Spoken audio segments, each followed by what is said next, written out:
So once again, a very warm welcome to all of you who are joining us for this webinar. I believe that other colleagues will continue joining, but in the interest of time and also respecting us who are already here, and I know there are very many competing priorities on a Saturday, we start so that we also finish on time and we get our way. So I would like, before I make an introduction, I'd like us to start with a word of prayer. Who would like to pray for us? Anybody? Anybody who'd like to pray? Okay, let me say a prayer. Father, in the name of Jesus, we come in front of you this morning with thanksgiving in our hearts. We thank you, God, for bringing us together as a community of practice to come and share and to learn and to be able to take back the learnings and the experiences back to our businesses or to the marketplace. We thank you, God, for the opportunity, and we also thank you, God, for ACHRP for putting this together. We thank you and we honor you. In Jesus' name we pray, trusting and believing. Amen. Okay, thanks.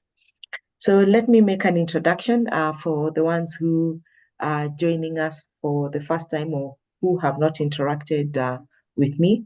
I'm one of the facilitators, trainers for ACHRP. My name is Catherine Wamwangi. I'm a certified coach. I'm also a human resources practitioner. I really enjoy training. It's one of my passion, and I believe that all of us are capable of training. It's just maybe you haven't taken the opportunity, but I believe that we're going to have a very good interactive session. I would like to make it so by requesting all of us to participate so that we go with as much learning as possible. So once again, a very warm welcome. Allow me to share my screen. And even as I share my screen, I would like someone maybe just people to unmute to say good morning and maybe just which industry you're coming from so that people can appreciate. I also believe that this is a good place for us to be able to network, even if it's virtually. If I know that so-and-so say they came from this industry, I'm able maybe to chat them and say, well, I was looking for some help here. Are you able to do that? And creating our social networks, because that is how we expound our opportunities as well.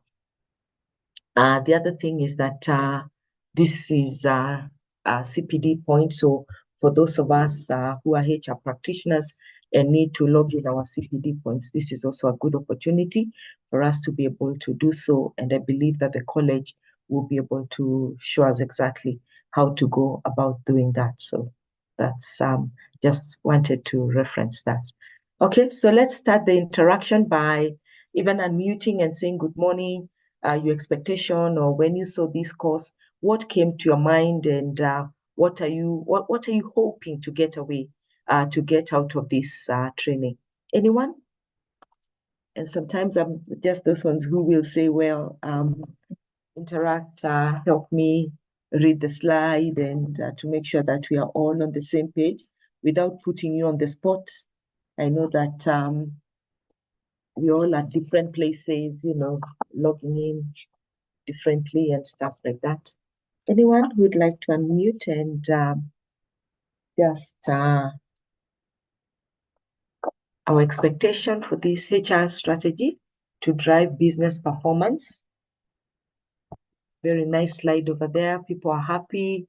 They must have figured out something. A colleague really cracked a good joke around strategy. That strategy, it's anyone? Marianne, your expectation, Jasper, anyone would like to?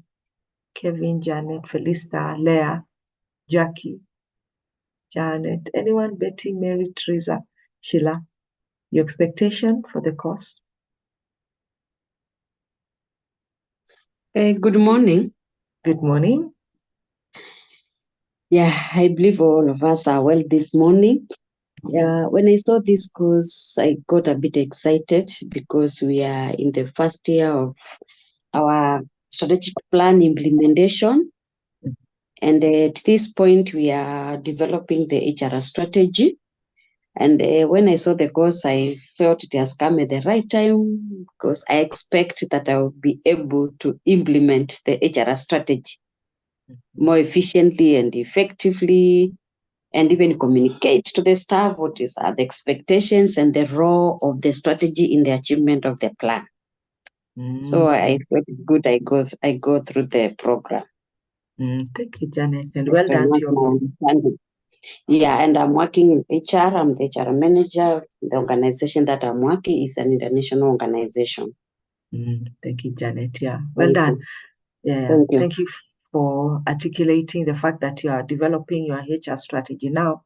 I believe this webinar will support you in just getting pointers and going to enhance or just look whether you're in the right direction.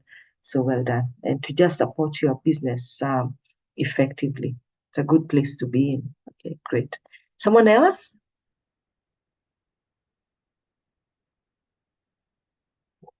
Would like to, your expectations? Yes, Marianne?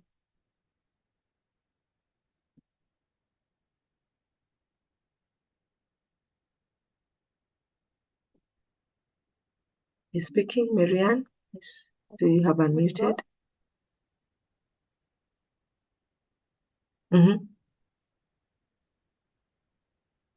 Marianne, we can't hear you, but I can just probably say, my name is Flora Muganda. I work in an international organization as a senior HR business partner. So the task of implementing HR strategy basically falls in my docket. And when I saw this, I was happy because apart from just linking strategy to performance, there are many other dynamics that come into play. So my expectation is just to widen my knowledge and also as we interact in this topic. Thank you. Thank you. Thank you, Flora. Interacting, expanding your knowledge and your scope, and to see all how comes into place. And strategy being a great plan for the organization. The other impetus, and there are many other areas that also we need to look into to make sure that the strategy will really fit into what the business wants to achieve. Thank you for that. Anybody else? One more person? Once I get my pen.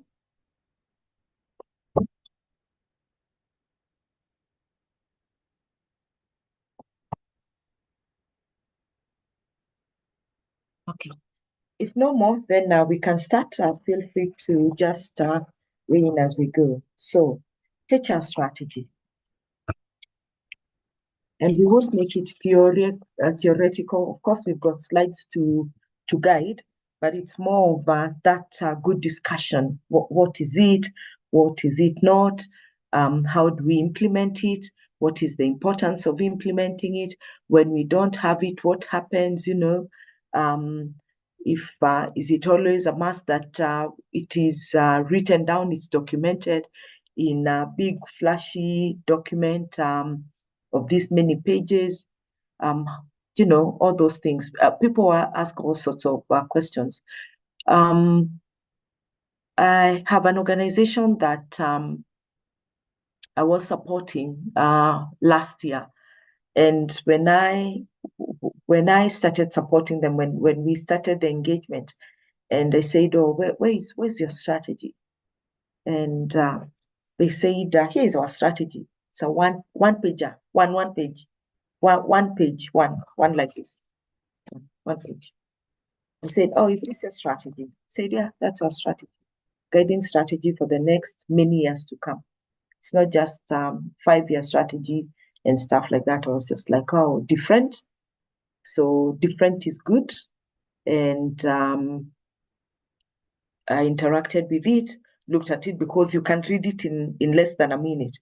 Yeah, this is what we want to do and stuff. The key pillars were all there.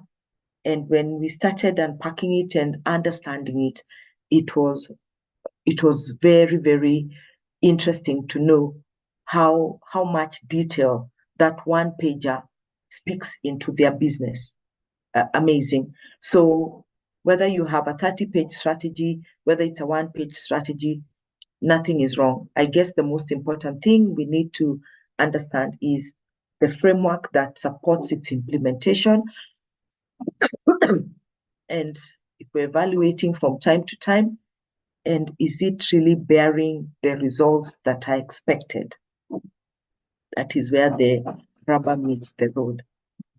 So I'd like to start off by this famous saying that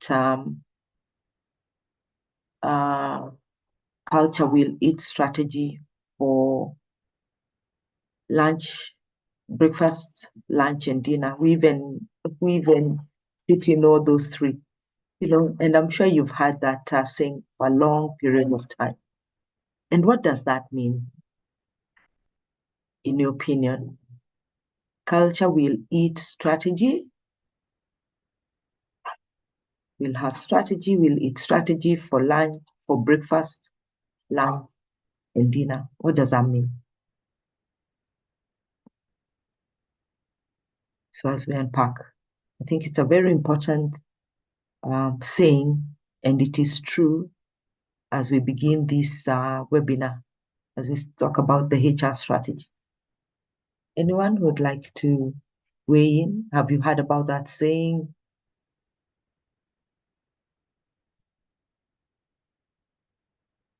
Thank you, Flora. Bad culture cannot support delivery of any strategy. Very true. Someone else? Thank you, Flora.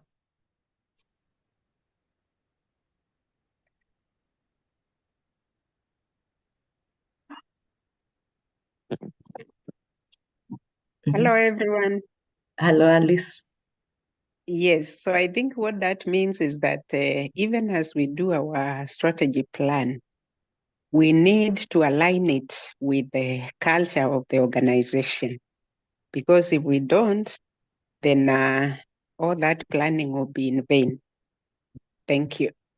Thank you. Thank you, Alice. We need to align our culture with our strategy. And even if we make all this nice strategy and our culture is not aligned, then we will not get the intended results. Someone else would like to weigh in? Anybody else? Okay. So thanks to both of you. If we don't have a robust culture, then it's as well as we can end this webinar right now. And you can take that to the bank. If your culture is not articulated, it will not, all the plans that you put in your organization, all the good plans that are intended, you will not be able to achieve the maximum results out of it. Maximum results. Because you spend so much time putting all these plans, you spend resources, you spend time, expertise, sometimes you call in external parties as consultants to support you. And if you have not first figured out your culture, all this will be naught. And what is culture? Let's unpack. What is culture, guys? What is culture? How do we make a culture? How do we form the culture of an organization? How does it come about? Some people will tell me, we have a fantastic culture, Catherine, that supports the business, that supports the people, and some people will come and tell me that, Catherine, I work in a place where the culture is so bad. They even whispering as they say, Catherine, I work in a place that the culture is so bad, I don't even know what to do anymore. What's culture?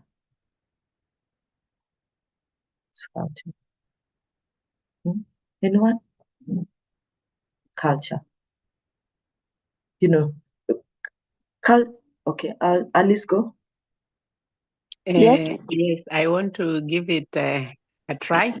So culture is the way things are done in an organization. And it is the personality of the organization. which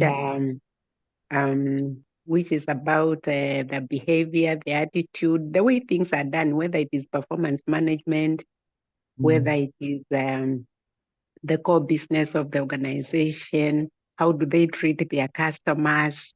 So all that talks about culture of the organization, the way things are done, anything that is done in the organization, how is it done?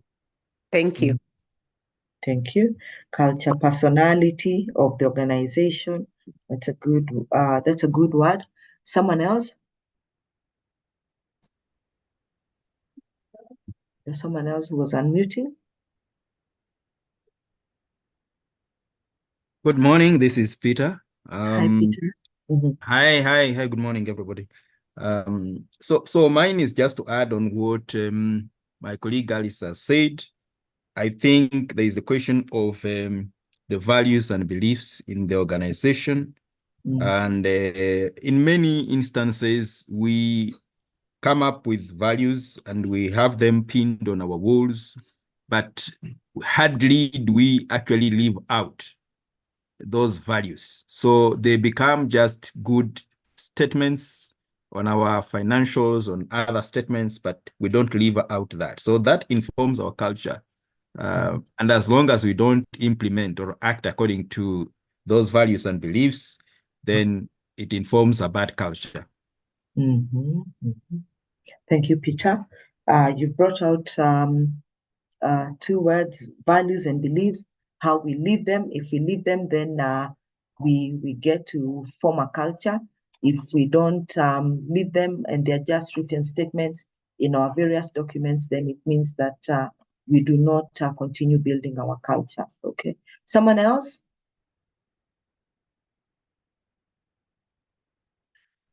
So I agree in terms of culture is the look and feel, of it's not tangible. Yes, it can be tangible, but it's very intangible.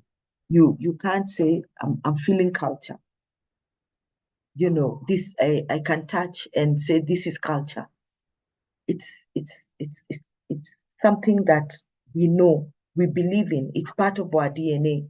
We're able to explain it through our actions. It's very observable, and there are many. I mean, we talk about culture every day at our workplaces, not necessarily saying or whatever, but how we interact with each other or collaboration with each other, how we support our customers, how we come up with our products and services, the standard of our work really speaks into our culture, what we have created over time. And culture is created over time. We bring in people. People have different personalities. Then we say, this is a standard way of doing things. And then after that, we come and say, what joins us together are common values that have been articulated and they have been defined. That one of our values, maybe I see lots of that in every organization, and I think it's a good value, is integrity. That we work with integrity. We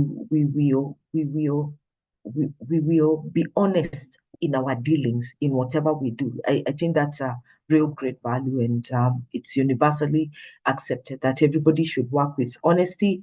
People should have integrity and stuff like that. So it's over time then we continuously believe in what we do. And sometimes we take a step back and say, let's take stock of how we are living our culture. And we do that through surveys. You can do an engagement survey, a culture survey and stuff like that, just to see where we are. We can also get feedback from our customers in terms of how we interact with them and stuff like that. In this day of social media, you can be able to really know that you will be put on the spotlight if you don't live your culture and if you don't live your values and something like that. So there are many ways of measuring how good the culture is in your organization through all these tools and systems that you can use. But coming back to And why I'm emphasizing on culture, because then you will see how all these other drivers, all these tools and programs that you put in place, which we will be talking to about the strategy, will not be effective if we have a culture that is broken. And who breaks that culture? And who is in charge of culture? Who breaks the culture and who is in charge of culture, in our opinion?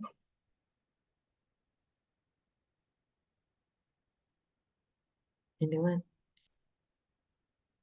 Is it HR who is in charge of culture? Is it the line managers? Is it top management?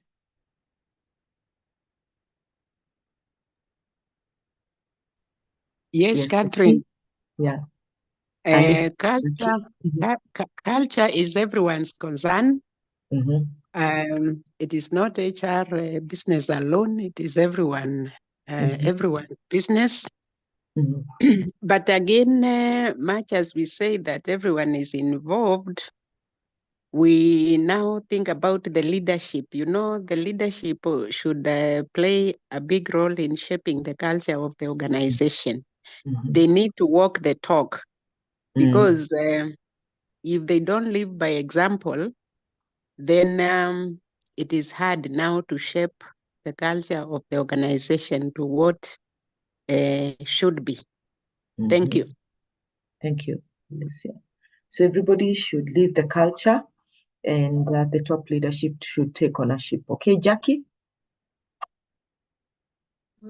I was about to say that culture is owned by management, but it is everyone's business. So pretty much what Alice has said. Yeah. Yeah. Cool. Yeah. Culture is everybody's business.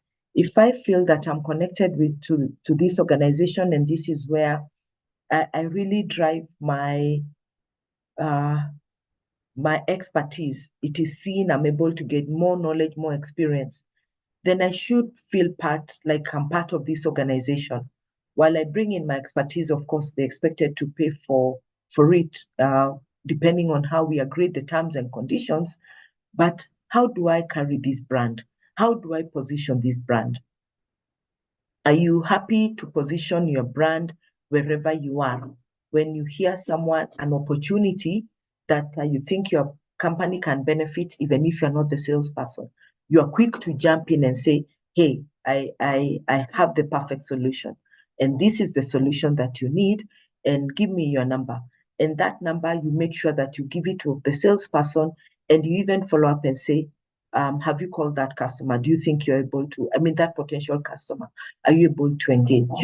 So living that value, when you introduce yourself in a room, in a cocktail, and you say, this is where I work, does it really show? You can be able to tell that this is someone who's totally engaged with that. So everybody is responsible for living that culture, so that we all come together and converge at that point. But in terms of really setting the pace and making sure that that culture is lived, it is the preserve of top management, from the board to senior management, and then it trickles down. HR has the responsibility of implementing programs that are required to drive culture and change in the organization, because then training and development is under HR. So everybody has a responsibility. So various and role modeling should really be one of the key drivers from the top. If you have a CEO who comes into work at 11, what stops me to coming to work at 10:30? What stops me really? I'll come at 10:30. I know they always come at 11:30. Creatures of habit, they'll find me that I'm already there. They won't know that I have not been there from 8 o'clock when we engaged, when we are supposed to be there. So also having those standards, and those are the standards that now we come and talk about in terms of one of them being a strategy. The standards that we also now put in place makes us now have one level playing ground. If we say we report to work at 8, it is 8. Nobody comes at 8:30, nobody comes at 9. Of course, there will be exceptions where people come late, I'm not saying, but overall, we understand that is the standard. If we say that deadlines must be met, and a deadline for a sales call every Tuesday, a standing call that it lasts for 1 hour from 8 to 9. Everybody knows that that is our standard in this organization. So that there's no second guessing. There's no someone comes and says, oh, this is what happens. This is whatever, someone is treated differently and whatever. That is when we start breaking culture, when we don't have the standard policies, the procedures, and how we do it. But going back to what Peter said, he said a very important point, and that is, let me finish with that before now we look at all these other things that we can put in place to support our culture, is that the values that we have, those nice values, which even close your eyes right now and see the values where they are positioned in your organization, from the reception to various offices, to the kitchen and stuff like that, to every document that you have. I even see organizations where they are so in tune with their values. Every time you power on your PC, the value is put on or on your whatever. Do you know our value? Let's say it's honesty, and they define what honesty is and whatever. They have those. They have running. They run it like a reel of movie. Every time that when your laptop is idling, then it pops up and then it reminds. So things like that, initiatives that are taken to make sure that people do understand our values and values how they drive the culture of the organization. If we have not defined those values, and that is where the problem starts. We have values, but we have not defined them. And we have not even further gone down to articulate the behaviors that are supposed to be in those values. It becomes difficult. They just become statements. We have them. People, integrity, I think we are professional. We want to be customer friendly, and those whatever. We stop it at that. A good organization will further go and define them and say, this is the definition of integrity. People are defined for. And then after that, they even go further and break it down and say, these are the behaviors that are supposed to be role modeled with the value of integrity, so that there's no second guessing, giving people an opportunity to know that we really value you being here, and we want you to understand exactly what it means for you to live these values, so that if you don't, we can point out and say, hey, Catherine, in this one, this is how you're behaving. And these are the set behaviors around this value, but you're going out of that value, so that there's no second guessing, oh, unafanya hivi. No. Everything is well articulated. So my challenge always is that, have you been able to define your values? And have you able to be very bespoke around the behaviors that are expected to be lived out through those values? And then how do you also evaluate? Because we are able to put in KPIs, like what we will see in these strategies. The technical things we are so good at in terms of giving KPIs as part of our evaluation, performance evaluation. But we never take time to come and say, you're supposed to live out the values, how are you living out the values, and evaluate to see how you are living them, and making sure that we are scoring you on those values. So we must also increase our culture as we go by. Living our culture must be incremental every time. It's on all high. And of course, taking stock, and people like organizations which are really got, they have good, everybody has good intention, good values, good culture, but now we start eroding it. Then we have to bring it back to the fore and say, how do we remedy it in terms of going forward? Anybody who'd like to put a rejoinder before we move on now?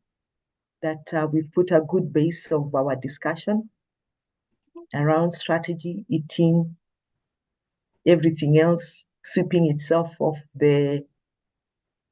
everybody out of the way if we have not done it well.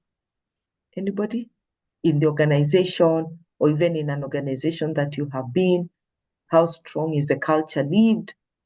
How has it, or where you're working right now, how is the culture, or even an organization where you have gone and thought, oh, really good, I would like to live into this kind. Anyone? Okay. Thank you. So back to the business of the day, HR strategy and how does it drive? So what's a strategy? What is a strategy? What's a HR strategy? Why is it important that we put in place strategies? The other day I was invited and I was pleasantly surprised, dear Catherine. The NHIF, was it NSSF? No, NSSF was actually unveiling a new strategy. Was it last week on Thursday? I didn't manage to attend, but it was, wow. I looked at, even in the letter that they sent me, there were the 4 pillars that they have actually aligned to their business and how they're going to be nice. I thought, whoa, okay. I hope it's going to support the implementation of the plan for people's retirement as a country. That was really nice. Strategy, I'm sure you have all sorts of strategies at your place of work. I see first people putting up the organization strategy. Then after that, we start now unpacking our HR strategy, finance strategy, operation strategy, depending with our kind of business. Is that what happens at your place of work?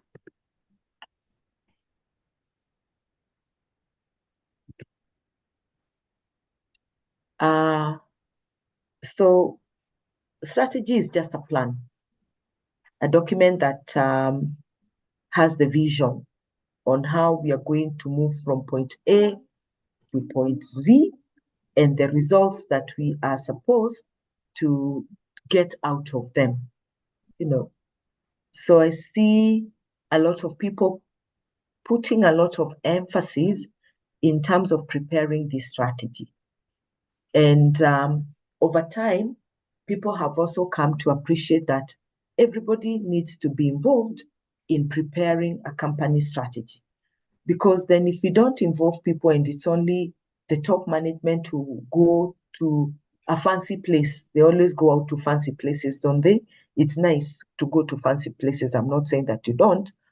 They hold themselves somewhere in very, very busy for 1 week to come up with a nice, grandiose strategy. They come back and people are not involved, and people now start thinking, when was all this done? How come we were not involved? And people now start just thinking, my opinion was not asked, and I'm the one now being told to implement. And that is where now start, just thinking, okay, I will do it, but I'll do it half-heartedly, because I was not involved. It's important to involve everyone, or just to face resistance.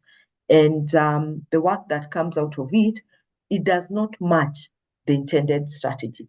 Sometimes, just again, speaking into the culture, you will see how culture just comes into place.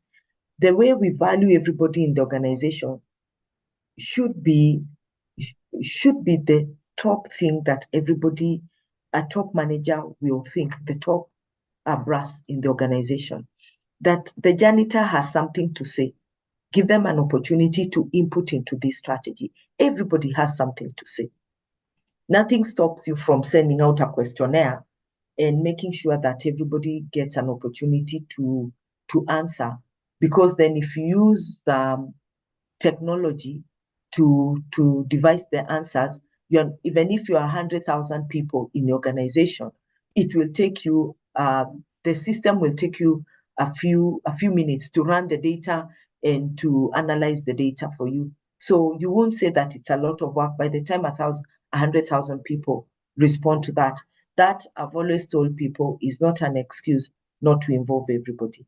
Sitting in various countries is not an excuse not to involve everybody, that it's only head office who are going to be involved in the preparation of the company strategy. So it's important just to understand and to know that leveraging on technology, involving everybody from the very beginning will give you, again, a big spring, a head start in terms of implementing your strategy and it being successful. So back to where we are in terms of a HR strategy and the importance for it. So we're saying that a HR strategy is just a document, a plan or a vision that HR or the people team put together to help guide the efforts of an extended period of time, and people will say, let's put up a HR strategy for 5 years so that it aligns to the company strategy. It's always like that. The length of your strategy will be determined by many things.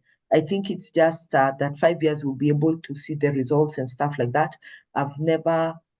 We've all come to agree that it's 5 years that will support us and to see the results that need to be done.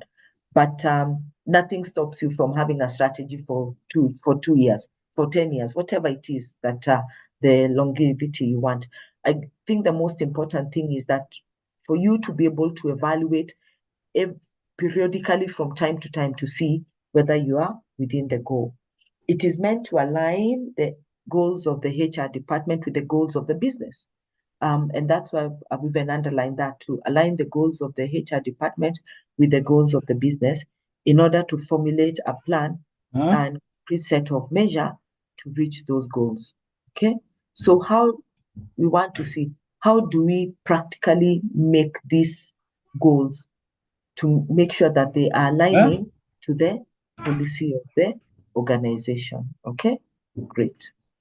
That is important. Any question there? Any question that you'd like me to look at? Okay. So how connected is the HR strategy and the business strategy? Allow me to ask that question just before I explain that. How are these two plans connected? And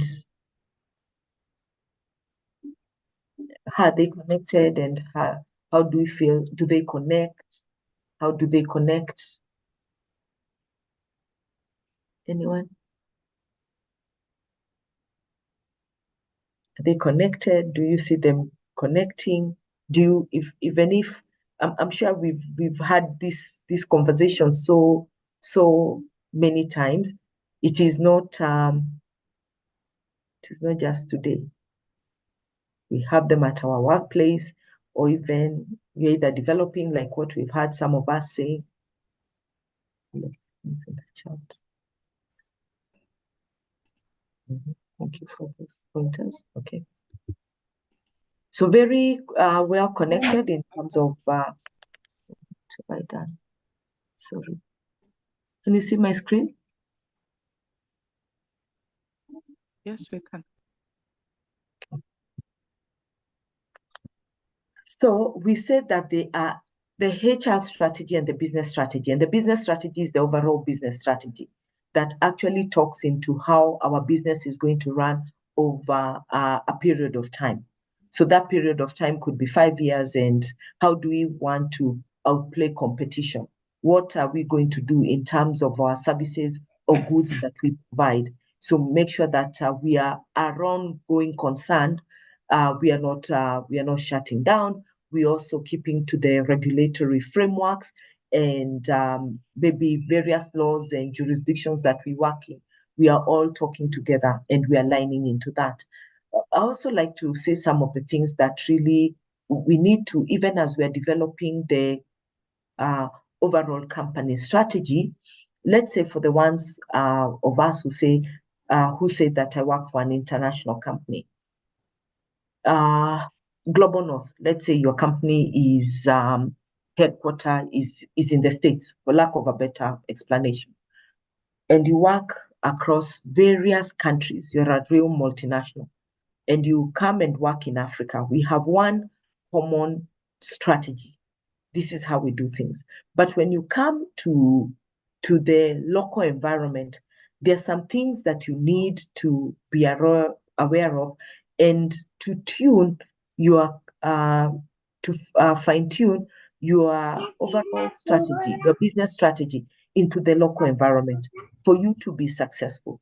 Because some laws might be different, like the tax laws. Cornelius, maybe you'd want to mute your mic.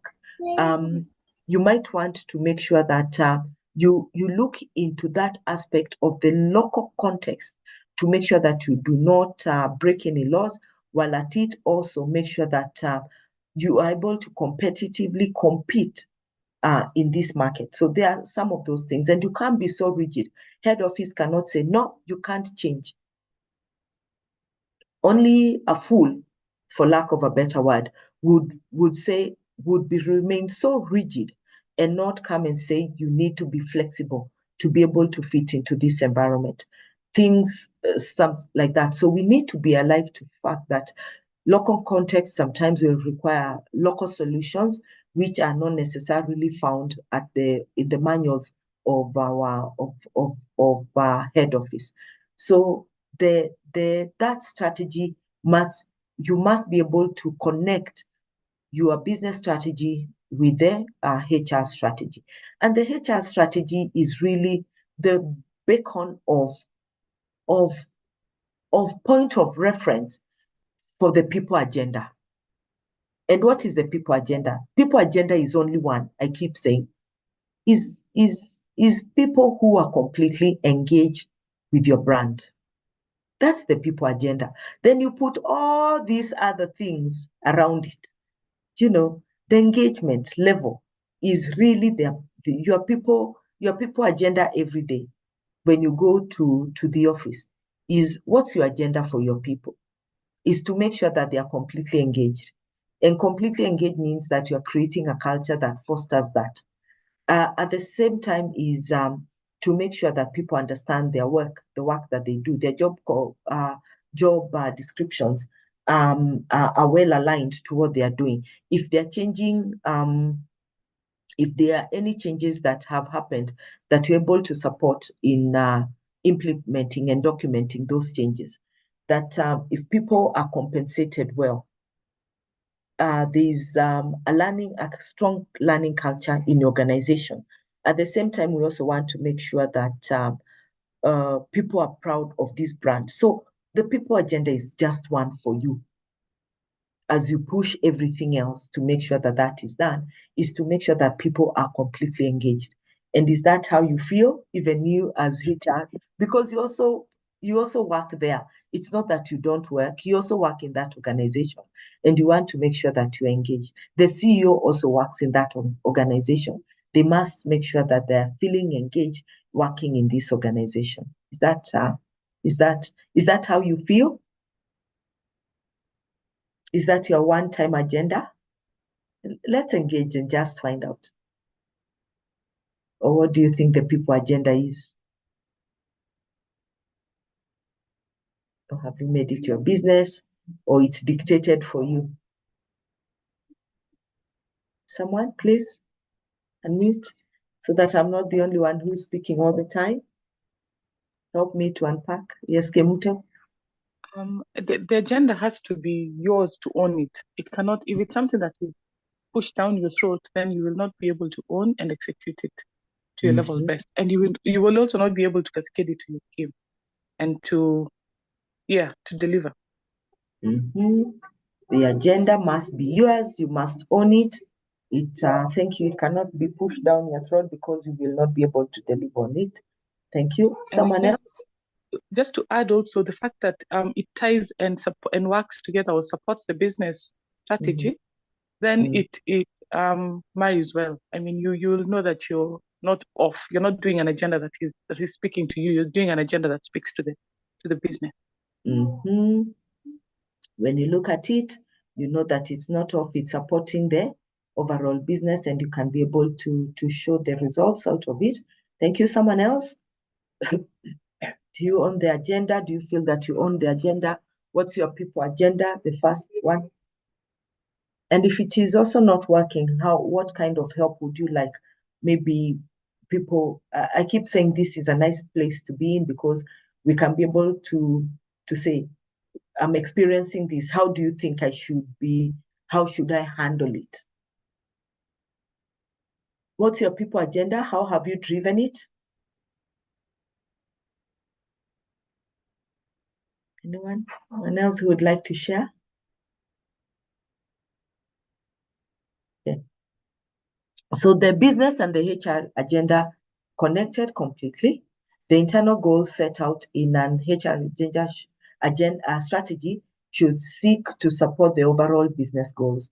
While this can be done directly or indirectly, there is need to be an understanding on how it is happening and how it can help. Without this, you risk your HR agenda being too isolated from the rest of the business, from upper management, reducing visibility and long-term efficacy.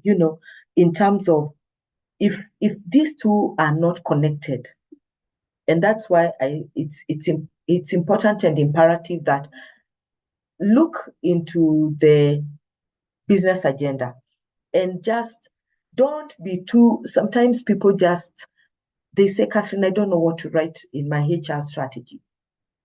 I say, because you're overthinking it and you want it to be a 30-page document. Fair enough, it can be 30 pages. Nobody is stopping you. If it's a 1-page document, fair enough. This is what it's going to be. Because from your business strategy comes in your HR strategy. And then from that HR strategy, you will have now your work plan for the year. Isn't it? In comes in a work plan for what's the work plan for this year for us that is being informed from the HR strategy, and how am I doing in terms of feeding into it? Because it's very easy now to evaluate the work plan. And then that work plan fits into your HR strategy. And then you can be able now to see that it's actually now stringing very well into the business strategy.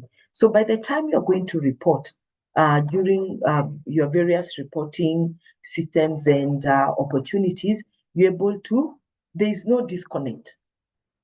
You're able to come and say, this pillar, let's say you have a pillar for, what pillar could you have in your main agenda? I see now it being focused on most of the business plans, business strategies I'm looking at have the 4 pillars of the balance scorecard, the learning agenda, the people learning agenda. You are so in tune that there's no disconnect, and people are looking at you and saying, you really are a smart cookie. And you say, yes, I'm a smart cookie, because then I have a good work plan that is really informing what we are doing, and you're able to report. Okay, that's important. Okay, so let's move on and see how. Feel free to just weigh in and let me know if there's anything that you would like to add.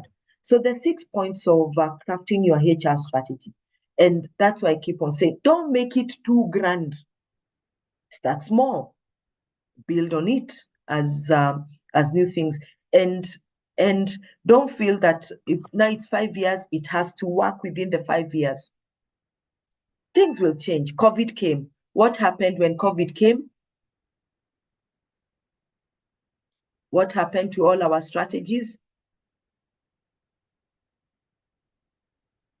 They could What not happened? be implemented. We were not able to implement some of the agendas maybe that we had, because maybe our business was affected. We were not able to bring in all the revenue that we had envisioned, maybe, or maybe we got a windfall. Some companies really got a windfall, and they had to change their strategy in terms of accommodating that windfall that they got. So again, another time now there are floods in this country. What has happened to, have you been able to maybe to be adversely been affected? Maybe let's say you are in the agriculture industry, and maybe your tracts of land where you farm are all now flooded. Will that inform change of your agenda? Your business strategy, will it be affected? Yes. Yes. How will it be affected? Someone tell us. Maybe you're expecting a bumper harvest. Maybe all the plants or the seedlings maybe you had planted have all been washed away. What does that mean? We don't know when the floods, they seem to have let us up. The rains are not as torrent as they have been, at least in the last 3 days. I haven't seen that, whatever. So maybe there's some retrieve. But when you see it, if you're in the agriculture industry, then it means that you now need to look into your strategy and say, maybe this year, this is not what we might not get the expected bumper harvest and stuff like that. So the whole value chain, and you see who's going to be affected in this value chain. Many people. The farmers who maybe farm for you, those are the people. That's the people agenda. How is it going to be affected? So things will come. Calamities might come and just throw you off guard, and you have to go back to the drawing board and see what it is. You might have to come back with a windfall and say, whoa, okay, this is what has happened. And how do we go back to the drawing board? So that's why I keep on saying and stressing the fact that strategies should be as flexible as possible to accommodate the things that will come that might throw you off balance. So what are the 6 steps that we can use to craft our HR agenda? And even before we go to the 6 steps which are outlined there, what are the core functions of HR? What are the core functions of HR?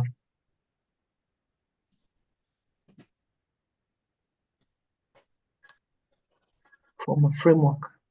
Core functions of HR. So that we're all on the same page. We might just be speaking things. What happens in the HR department every day? What happens there? A lot happens. Attracting and recruiting. Recruitment and selection. Performance management. A big one. Performance management as well. Someone else? Compensation and benefits. Comp and ben. Training and development.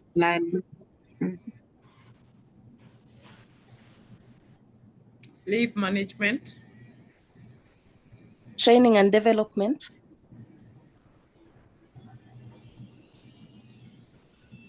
OD. OD.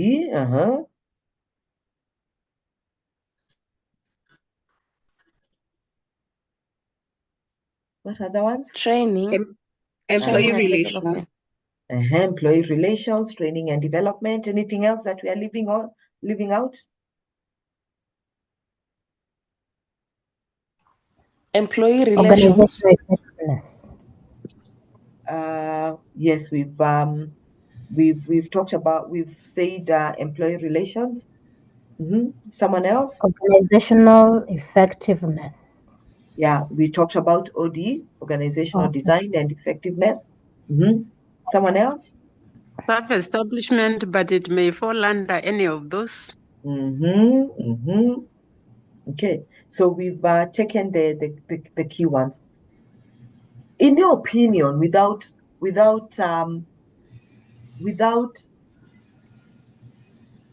all of them are important, but in your opinion, which is the most important function for a HR practitioner? That if I crack this one, I'm on the way to success. If they leave, they will be singing of my praises 10 years later. Talent development. Talent development. talent development. Someone else? Employee engagement. Performance management. Employee engagement. Employee engagement. I'll also say performance. Performance management. Yeah. Someone else, and why? Why performance management, and why someone else has said that talent? I have a different view. I know you've requested that we probably pick one. But if I look at all these, they're connected. If you don't hire right, then you won't be able to meet your end goal. If you don't compensate right, you're not able to meet your end goal. If you don't ensure that the environment is conducive for the employee to perform, then again, that affects delivery. But again, if you're not able to measure, and that comes from ensuring that there's clarity in the JDs, and then you're able to measure at the end of the day what has been put on the table vis-a-vis what you intended. Again, so for me, they're all critical. I'm struggling to pick one because they're all critical. Exactly. Thank you. Someone else? Thank you, Mugonda, for that. Uganda. You know why I asked that? Because, yeah. Yeah, about the performance management, all of the functions are very crucial. But why we insist on performance management, it is because it is what sets the objectives and see to it that they are all met. Okay. So you set and track the objectives. Someone else would like to weigh into this conversation? And we will see how culture and strategy comes into it. Peter?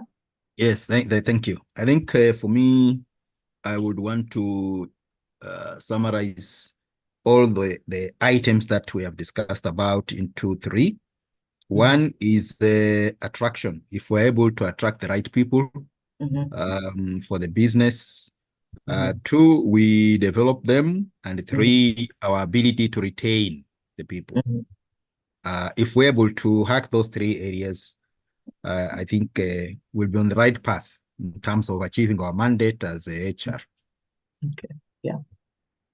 So, I think there's never been a better time of really looking into the people agenda more critically. And I said you have only one responsibility: engagement. When you look at the people in your organization, including yourself, how engaged are you from the top to the lowest rank officer in your organization? And why would you want to work for company A and not company B?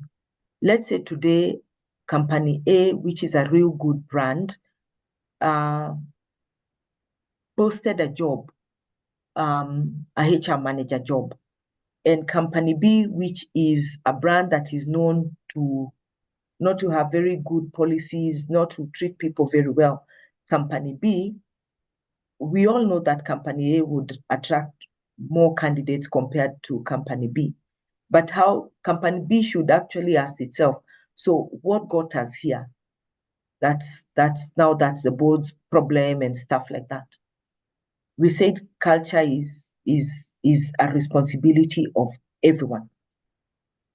Culture speaks into everything, into that attracting, into that developing, into that retaining. I go back in terms of what is our work as HR practitioners, and how are we informing the business, and how are we supporting the business, and how are we showing up in terms of making sure people are completely engaged, is to constantly make sure that we are bubbling into that culture that is the look and feel. That goes on to say that when we look at anything else that works into the organization, all these functions, and I said, let's first take stock of who we are as HR practitioners and what are our key functions, and how do we how do we support those functions in the organization? We do them very well, very well. Nobody is saying that we don't do them very well. But one of the things that we need always to remember is performance is the key ingredient in an organization. You can take that to the bank. The performance will have the centerfold of everything. Then all these other things are reinforced by performance. So if we want to say, and many organizations say that we want to be a high performance organization, even the government tries to put performance contracting into its agenda and making sure that the top people who hold top positions have performance contracting contracts and stuff like that, which sometimes I think they resist because I don't know whether it's because they are very high targets or they do not understand or they just think that we should just work things the way they've always been. But when you think about the glue that really holds an organization, is that performance. Then performance is reinforced by everything else, when we have set our standard of performance, we're able to do everything else that is expected of us. So we know that our standard of performance is this. This position is held by Catherine, and this is how she wants to be managed. Then we are better placed to make sure that all the programs that we will put in place, how we train Catherine, how we compensate Catherine, how we have difficult conversations around you not performing, how your leave is managed, everything is reinforced and reinforced around performance. How we attract people into this organization will say, this is the performance standard, this is what this position is expected to perform. So even when we go out to recruit, that job advertisement is very clear, so that we only attract the right candidates to apply for this job. That's how our employee value proposition. So everything else, I agree, is all important and they all mash together, they all converge. Everything else is related because it's someone.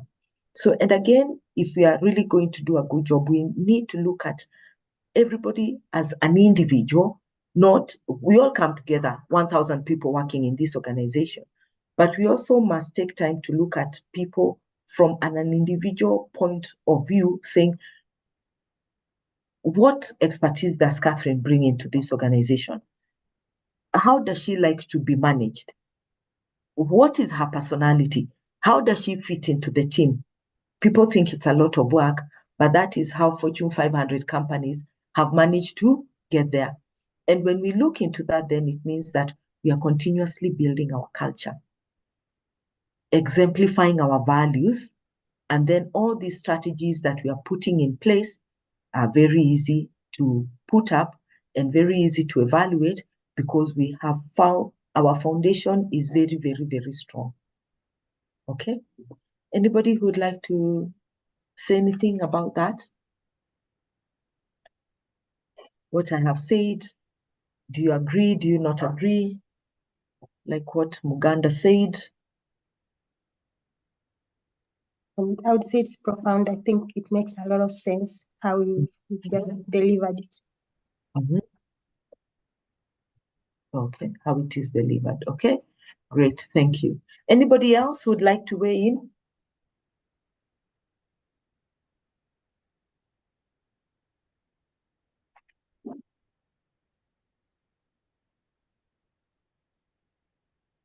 Yeah, so it's very great what you said, and for sure, as we all know, culture eats strategy.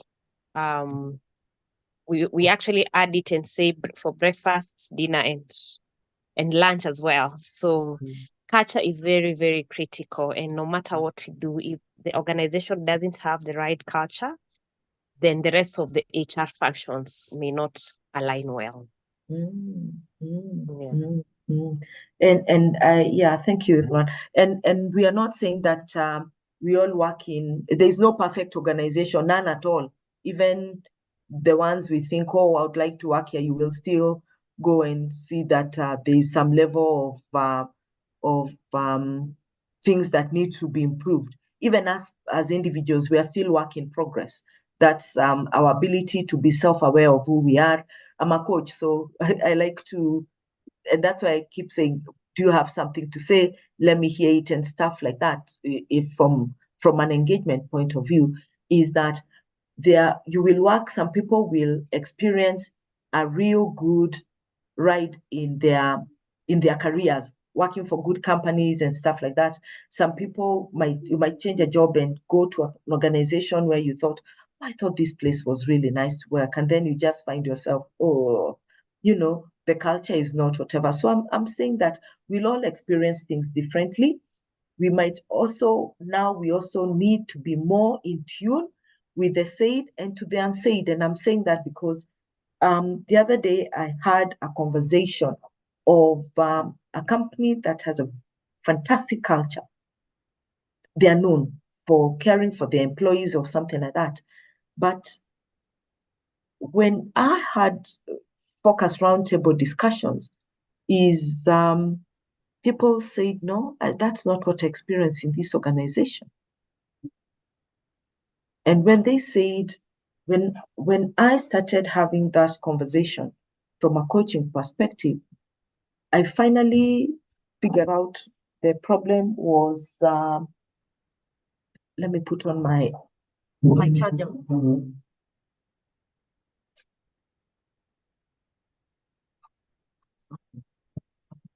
I finally figured out the problem was the line managers. Line managers are critical in terms of how you experience culture in an organization. Well, that uniformity is supposed to be there, but if you have a line manager who is, for lack of a better word, and let me put it like in quote unquote a bully, then you will not be able to experience, no matter how good a culture, that another line manager is treating people right, making sure that people are doing a good job, letting them be independent and work and be able to instruct and looking after their wellness. And on this other side, the manager on this other department, people will experience two cultures in the organization. Did you know that? And you're wondering, but we've got a fantastic culture in this organization. Where are some people complaining? And then when you dig deep, you find out the line manager is actually not treating people the way they're supposed to be treated. So it's important to have those standards and be able to support line managers in understanding how important it is for them to treat people right, not right, well, for them to experience this culture that we take so much time to do that. That is the same from a board perspective. If we have a board that is too much into micromanaging management will pull that pressure into people, and that culture will not be experienced. So that's why it's important for those governance structures to take into place. Back to what I'm saying is that we need to make sure that we are bespoke in what we are doing, so that even as we are coming out to craft our HR strategy, we're already very clear what is important for this organization. If it's maintaining a high performance culture, then we're able now to come and say all these functions in HR, because they will be important in our HR strategy, how are we going to put them together, and how are we going to support them, and how are we going to evaluate them to see whether they are supporting the business. Okay, so back to the slide. So 6 steps on crafting our HR strategy. So understand your organization's objectives. Do you totally understand the organization objectives? And how do you understand them? What are some of the ways that can help you understand the organization objectives? Anyone?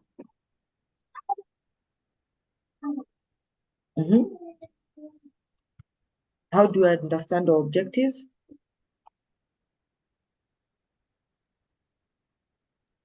Reading the documents that we have, asking questions, looking at our revenue streams, understanding our products and services and stuff like that, So, and then after that, we evaluate our current capabilities.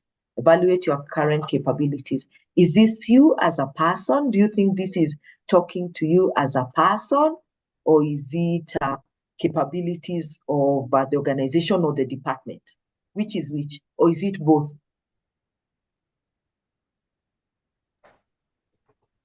Both. It's both. It's both, Thank you. It's both, Assess your future HR needs. How will you be able to assess your future HR needs? Are you a magician? How do you assess because we always told assess the needs of the future. How do you assess your future HR needs? What are some of the things that you can do or you should be doing? Can do a skills audit. A skills audit. Thank you, Jane. Good to see you in the house. How else can we do that? Also look at the staff establishment and what would I say? The age profiles. Who is likely? How many people will be living when? Competence. How many people will be leaving the business in a couple of years? So assess your future HR needs. Other ways to do this? Workforce planning. You can, sorry. Say that again, Jane. I said workforce planning. Workforce planning. Plan and see how work is going to come up in the future. Someone else? Do an environmental scan, industry-wide, and see which skills are going to be in demand into the future. Which skills are going to be in the future? And there are many ways. I follow World Economic Forum. They will tell you which skills are going to be required for the future. The CEOs forums in terms of the skills that they feel that they are going to be in the future and stuff like that. Okay, so there are many ways. And even when you look at your business models, in terms of how a business is going to look in the next 5 years, you're able to see what really needs to be done.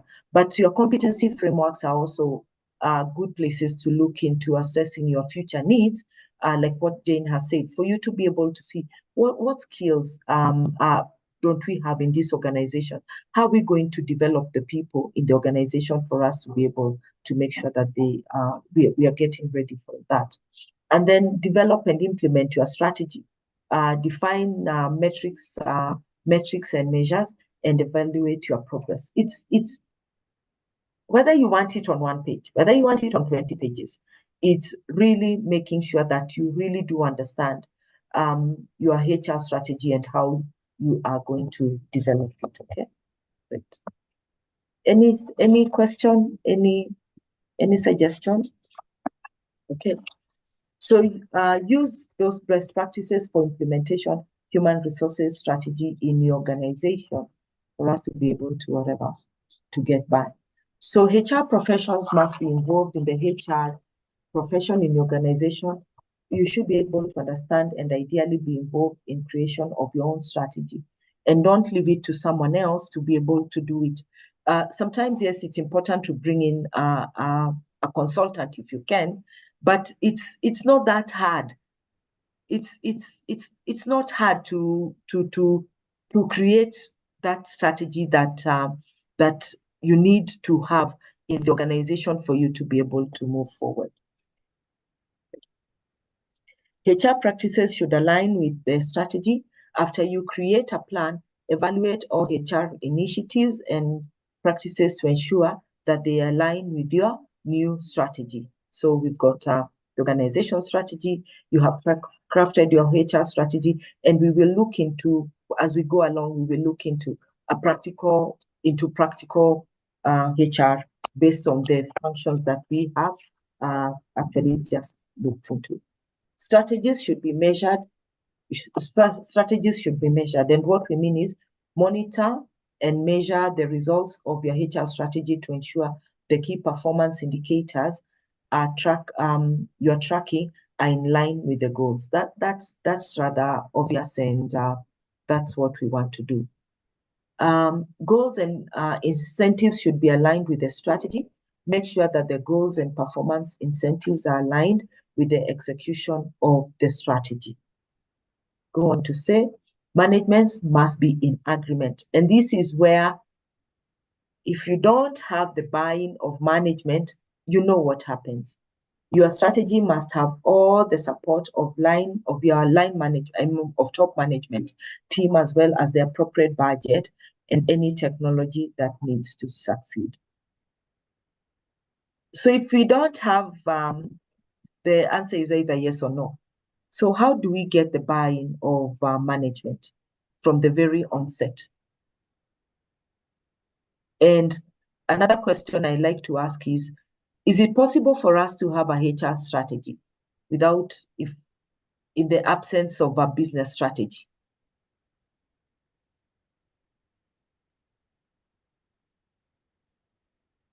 Can you come and say, me, I've seen the light of day. I know how things are done. I am going to craft a HR strategy in the absence of this company not having a business strategy. Is it possible? You said we want to do things differently as HR people. Is it possible? Or you come and say, no, me, I will not do it. It's not possible. It's not been. This place, I can't. Maybe you can't. True. But I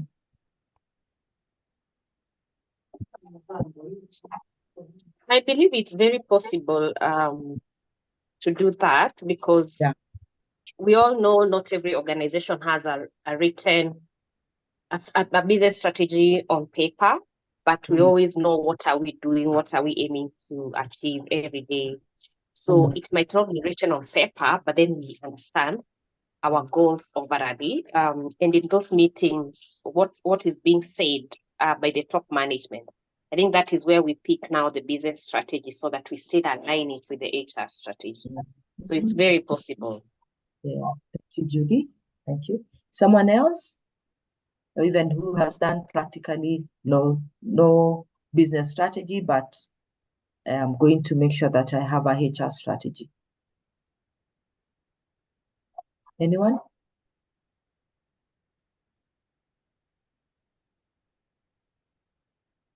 And also how, if the management is lukewarm, let's say it's lukewarm, doesn't see the importance, how do you try and gain their buy-in?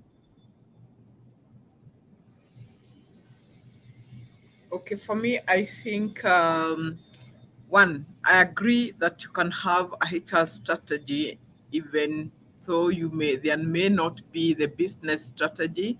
Then number two, if you can be able to project or maybe to show the end result, like this is where we are today, this is the journey I intend to go. However, I feel that in 3 years' time, this is where we shall be. So this will be like you are trying to sell your idea to the management for buying. That's what I think. True. Thank you, Alice. I agree that nothing stops you from being the trailblazer in terms of putting in a fresh new look all the time in your organization. Being innovative, going out. Now you've come to this webinar, you've had this, I can do. What stops you from going to do it and showing the results or how it's going to benefit the organization in the absence of that? And I can tell you that there is no organization that, whether it is written or not, like what Judy has said, we have strategies in pockets of here, there. maybe not just documented in one where we say, well, an investor has come, we give them something flowery and say, this is our strategy. You get what I mean? There is no organization that doesn't have these documents in place and stuff like that. So we need just to see how to move forward, and also to show the benefits that can be derived. And that's what people want to see, and people might just follow suit and say, oh, if this department is doing this, if HR is doing this, and it's going to be a game changer for them, I believe the organization should be able to do that. Sometimes appropriate budgets in terms of, there are some things that really need a big budget outlay. The organization might not be ready in terms of supporting because it's not been budgeted for, maybe it's a CapEx expenditure, but there's some very low lying fruits, that don't really need budgets. They just need approval, buy-in, and goodwill for you to be able to move forward. So anything that you can, in terms of any technology that needs to be procured, whether it's if we have always been manual, doing our things manually, and maybe the most tools that we use are Excel and Word documents to be able to put them on share drive or something like that. We can now say, going over time, we can be able to budget for a HRMS system or something like that. The thing is always to start. That's what I keep on telling people. Don't be afraid of starting, because then management has not started. You might just be the game changer, the person that really brings that freshness in your organization. Okay? Anything else someone would like to add? Started, was successful, started, was not successful. How did you navigate back the terrain to be able to get by? Okay. So now that we've seen how to make our strategy work and what needs to be done, the pillars, we need to put our strategy to test. I want us to look at the three tests of the best HR, three tests of best HR strategy to make sure that we're on the right direction in terms of how we are going to articulate it. Okay. Remember, the best strategy is always, I've said, is always flexible. And flexibility is the name of the game, because sometimes things will change. Okay.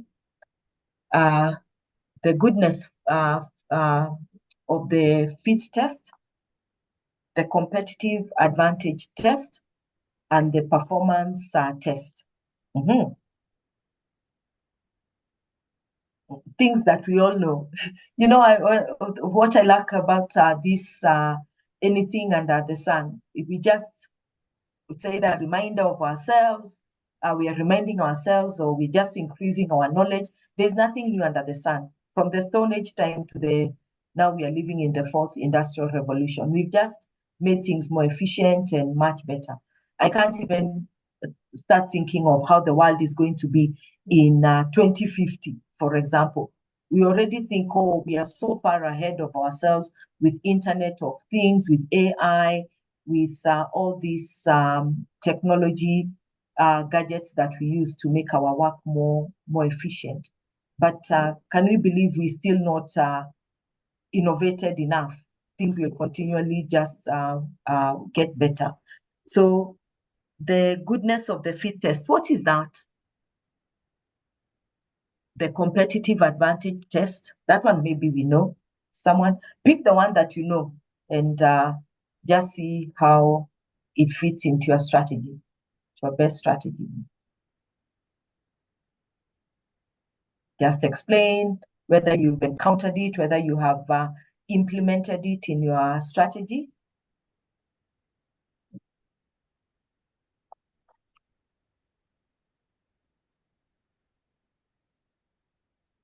So the goodness fit test, say, oh, something. The other two are pretty common, but we want to put this one good layer. the goodness, good, better, best.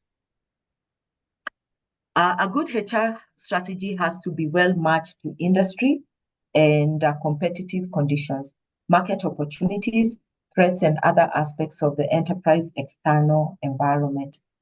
At the same time, it has to be tailored to the company resource strengths and weaknesses, competencies, and competitive capabilities. So the goodness test is actually just unpacking our SWOT, externally and internally. And when you think about your organization, where do you lose? If people say they are leaving your organization, where do you lose your talent?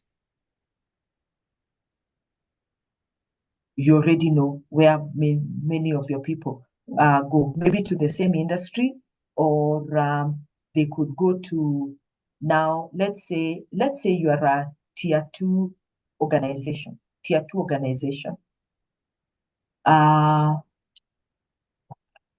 And it's easy for me to illustrate with the health industry.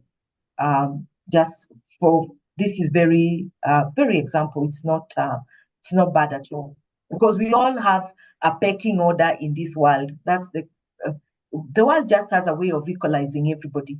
There'll always be people ahead of you and people who are behind you. Thank God for the Desiderata song. So tier 2 hospitals could be like tier 1 hospitals are maybe the Nairobis, the Aga Khans, the Karens, that's what I mean. Tier 1 hospitals. Then tier 2 hospitals would be like maybe Avenue, Nairobi West, I'm just trying to say in terms of what we know, in terms of cost and stuff like that. So let's say I work in I'm the HR for a tier 2 hospital. Definitely, I might be losing my talent to tier 1. Most probably, I'm losing to tier 1. That's what happens in business and whatever.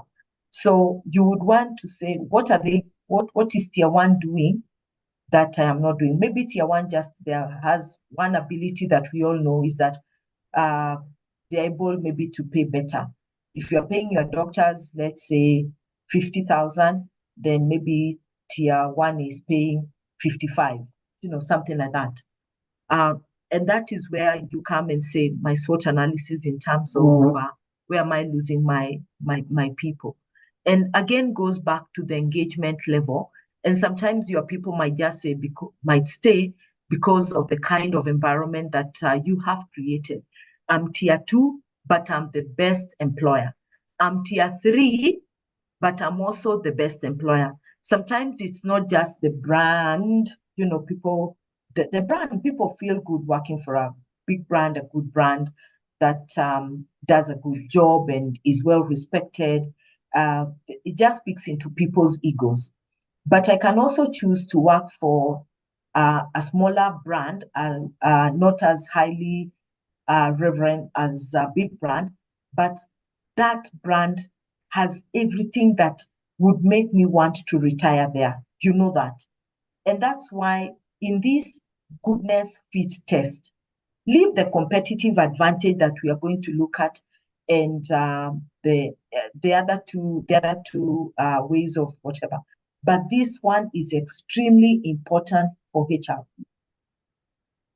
That why would I want to, I'm a small company, but why should people work for me until they retire? That should be your question. And even as you do that, you might grow. People grow. I mean, nothing stops you from growing. But when you are there, where you are in your season as this company, what are you making sure that people stay even as we are growing, and people can come and say, hey, we were 5, now we are 300, and nobody has left. It feels good. It really feels good, because as you grow organically, then you're able to live in the people. It's the experience that you are giving them. So the good HR strategy, matched with the industry competitive conditions, And competitive conditions are just not about the actual pay, but everything else that you are putting in place, the wellness programs and whatever, market opportunities, the threats and whatever. At the same time, it has to be tailor-made to the company resources, the strengths that you have. You cannot burst your seams just trying to accommodate people. And that's why it's good for us to have those conversations internally and say, this is where we have reached. This is where we can reach. Let's cut our clothes according to our size. Once people understand that, then people know, oh, we're in this together, and let's work hard to get to where we want to be. Okay. The goodness fit test. Anybody who'd like to weigh in something? Say something about the goodness fit. Anything that speaks to you? Experience that you have had? Because you know it, it's not just, maybe you just didn't give it a name. Now you know the name. You can go out bragging and say, I'm going to do a goodness or fit test in my strategy. Anyone would like to contribute?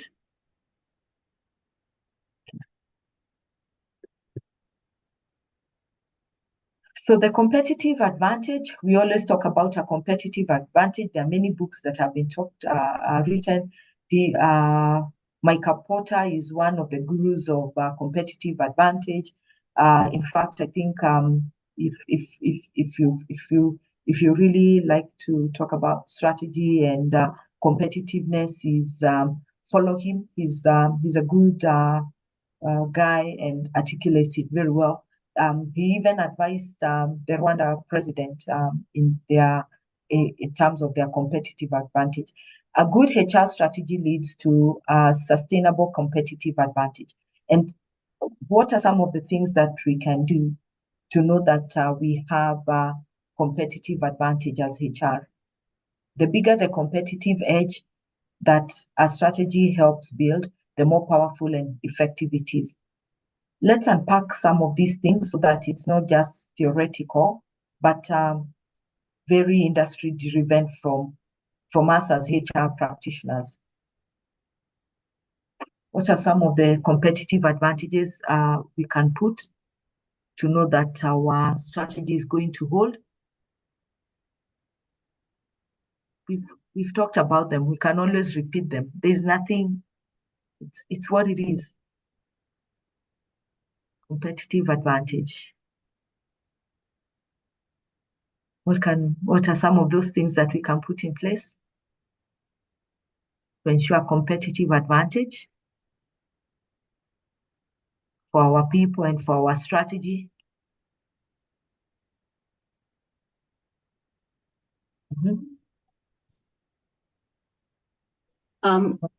Let me try.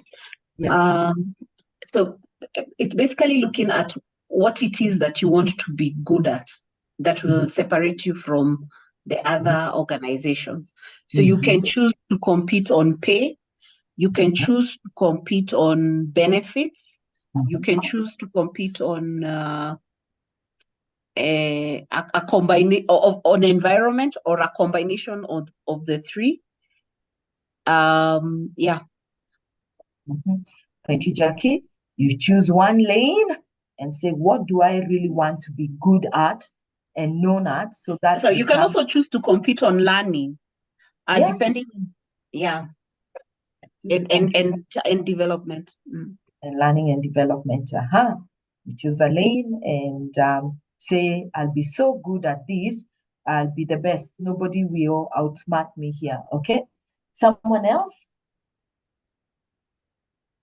Other competitive, and even when you look at your company, have you chosen a competitive advantage for your HR agenda?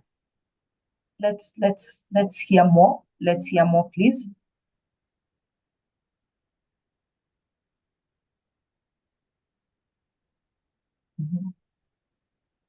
I think also you can be informed by, as you said earlier, we lose our staff to some competitors, or to who, or where do we lose our staff to? In the exit interviews, they could say or why they, the need to leave. Maybe there's something we're not doing. So you can add that in your strategy and even revamp it more. If they say they are leaving because we are not getting maybe some certain benefits, see if those benefits can be put in and even enhance them better, maybe even be higher than what the market is offering. I mean, if you can afford it, that is. So I think what you put in there can be well informed from the information you're getting from your exit interviews. Yeah. Things that we get from when people leave, and if at all, and again, back to your culture, back to your values. People giving you honest feedback when they are leaving and say, hey, I'm leaving because of A, B, and C.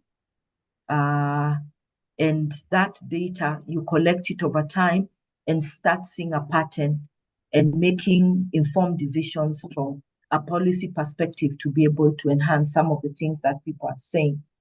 So exit interviews, take them seriously, look at how they can support, and you'll only be able to get good feedback if the culture talks around it as well. But also HR, even when people are leaving, you have an opportunity, even if because again, you also are in tune with this culture. You work here, and this culture also affects you because you are not the keeper of the culture. That's what we said. Everybody talks into this culture. But as HR, when people are leaving, what kind of experience do you give them for them to know we are sorry to lose you? If it's a good leaver, of course, we are sorry that you are leaving, but tell me, what could we have done better? Allow us to have this interview and let me collect data that maybe might support, will continue supporting us even as you leave. So something like that. So even if the culture is not right and we feel that there is some underlying current and whatever, but as HR, you can still redeem yourself in all situations and be able to do like that. There is a big element now that we are speaking ESG, the sustainability of organizations, the environment, the sustainability and the governance, very big right now around, and it's not around just climate change. There are all these things. When you look at the various sustainable goals by the UN, every organization, whether corporate, whether non-profit, whether it's a government organization, we are all expected to feed into some ESG elements, from the carbon emission to blue ocean, sustainable marine, everything that comes into it. And that also speaks into our HR strategy right now, that we can't lose sight that we need to protect the environment, in the environments that we work in, the people that we work in, we work with, how we supporting the communities that we work in. So there's a lot. And it's a new frontier that every HR really needs to take a keen interest. And it's a new emerging place. And you can become a good ambassador of the organization, things around ESG, because you can it can become a part of your competitive advantage. And the sooner you embrace it, the better for you in that regard. Anybody who's working with ESG initiatives? Yes, Catherine. Actually, part of my role is HR and ESG group, whatever I have that role. So I have been working with ESG ESG framework to ensure sustainability for about more than 2 years now. And it actually comes in play. Just like you were talking about earlier on, how should HR leverage on upcoming trends? So that's basically what it talks about when you look at the HR aspect. Of course, there's the environmental, there's the social and governance aspect. That talks up. That's how the framework, and that's how you measure and are able to check whether you're aligned and how sustainable your business is. So yes, I am currently working with it. I've done a course or two on it. So I'm in that space myself. Thank you. Thank you. Thank you, Kemto, for letting us know. So that's an area that we won't lose face in it, because it all, again, it speaks into people. And the sooner we pick it and put it in our HR strategy, again, I say these things are, they come as we move on, and we're able to integrate them into our strategy. Okay, so let's move on. Thank you for making it practical. The other one is the performance test. And in this performance test, we say a good HR strategy boosts company performance. Bottom line, if we're going to look at return on our investment, our turnover, and stuff like that, what does it say? The two kinds of performance improvements are the most telling of the HR caliber: gains in profitability and gain in company strength and long-term market position. Really speaks into it that if we are going to make sure that perform and that performance, where we say it really is the centerfold of everything. So people are more effective, efficient, people are engaged, people understand their role, and everybody contributes to the performance of the organization, because we are saying, as much as, let's say this is our company, and this company, we sell training. We are 35 of us, whatever.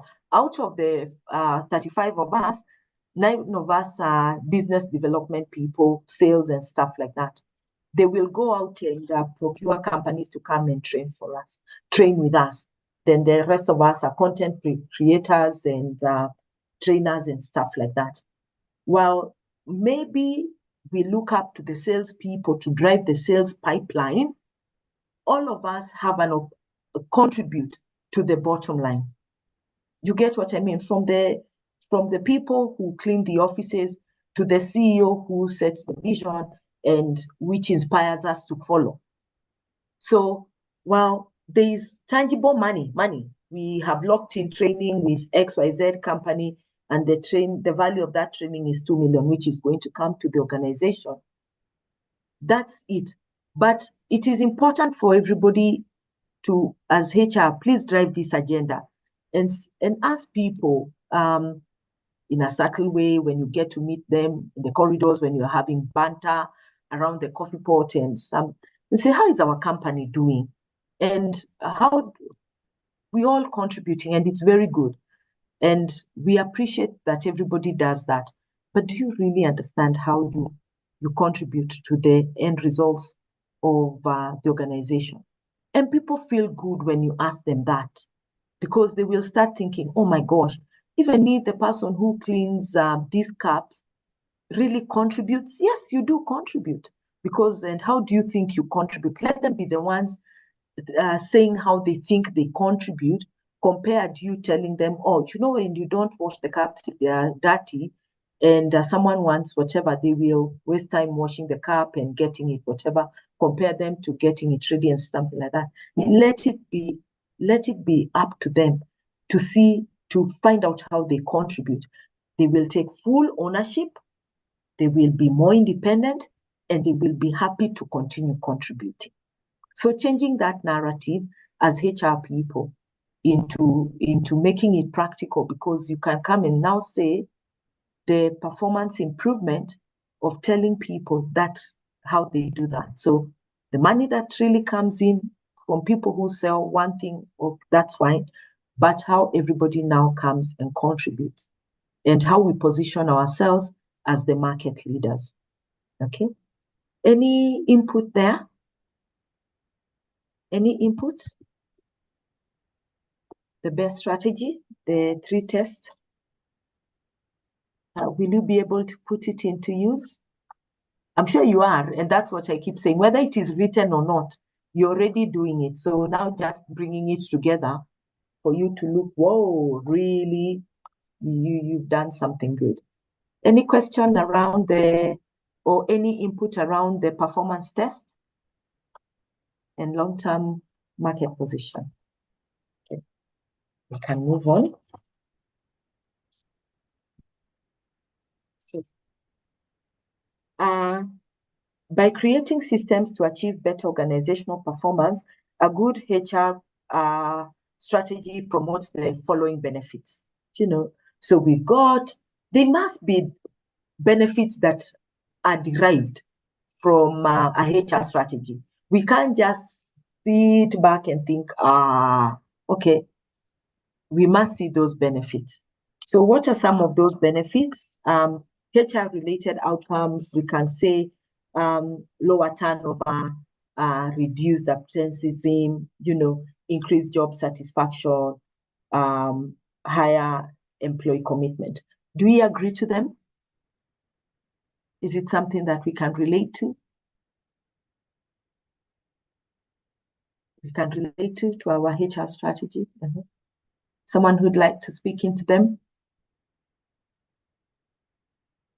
So these are the things that we really want to make sure that, and you can also be able to do what? You can be able to measure them, how many people, we've got metrics for all this, be able to do that. We also say organizational outcomes, heightened, the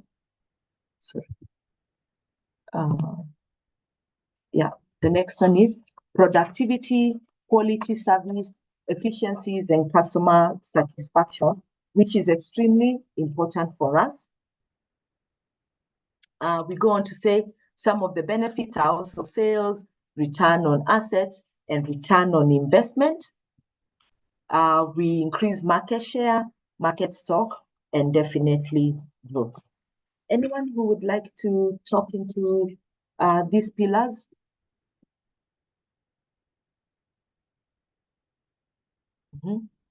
Just some of the benefits, how it has helped you and how you have seen it really working practically from your organization.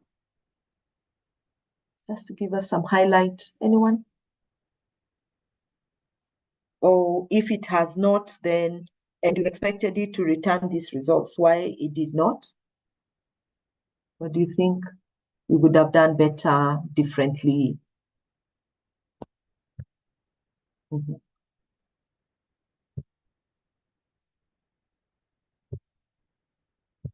so let's move on. Okay, so let's do some samples of a HR strategy. How do you think it looks like? Again, there is no right or wrong, whether you want it to have it vertically, diagonally.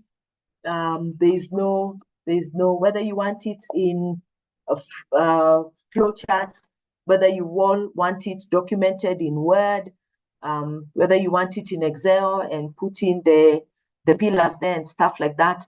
There's no, it's what meets your fancy. It's what, if you have guidelines in terms of templates as an organization, this is how our things are done. These are the templates, then you can have those templates and be able to move on and to see how it is, okay? Great.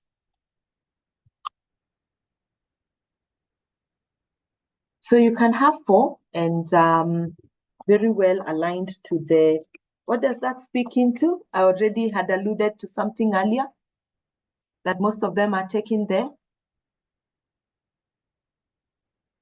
roadmap.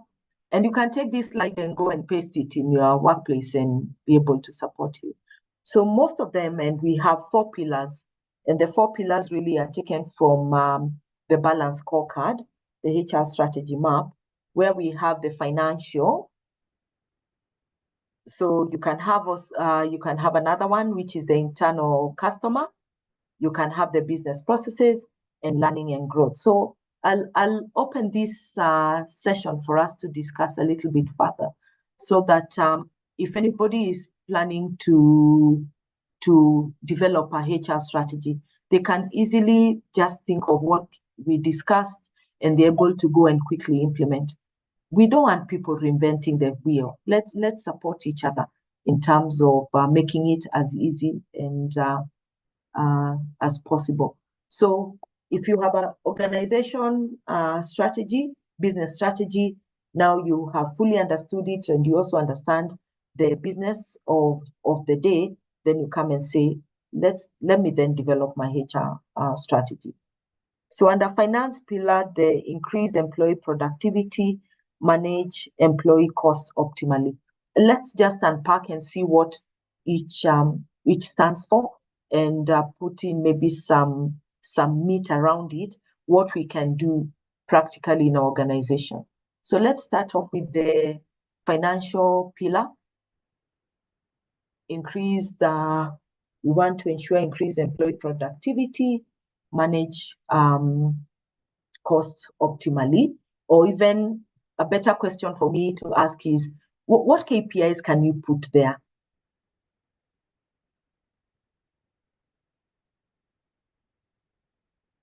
So let's, well, we can leave you with this tool, but it's just a tool. What do you put in there? You can say increased employee productivity. What does that mean? Let's unpack what it means and how we're able to make it as practical as possible at our place of work. Anybody who'd like to try?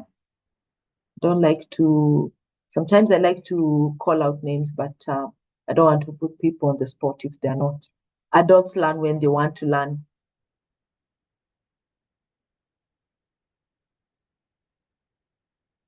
There's no right or wrong. Maybe also what you have done at your place of work.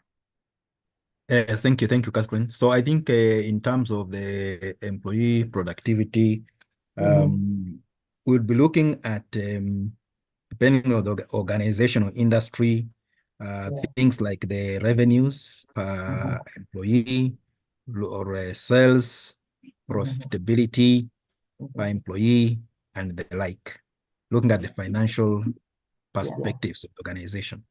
Exactly. Bottom line, where I say that the profit. Thank you, Peter. You actually nailed this. Where I said, let them be the ones really understanding how they drive the productivity of the organization. And then after that, now you come up with some key KPIs. Okay. How can we support employees to manage or just get into a culture or just a better understanding in terms of managing costs optimally?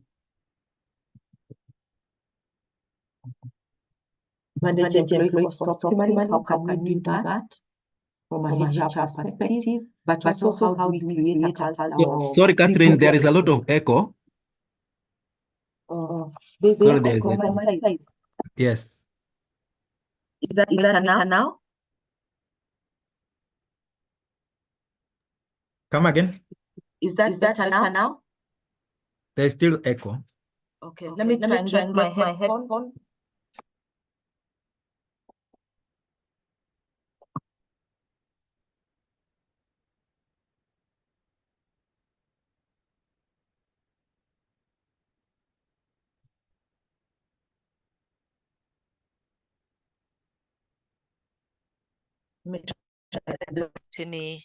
Any sound? Is that better? Yes. Oh, thank you. So my question was, how can we manage employee costs optimally as HR? What are some of the practical things we can do? And also, how can we let people own the business? If this was my business, how would I use some of the resources which have been availed to me? Anyone who'd like to try? It's an important pillar.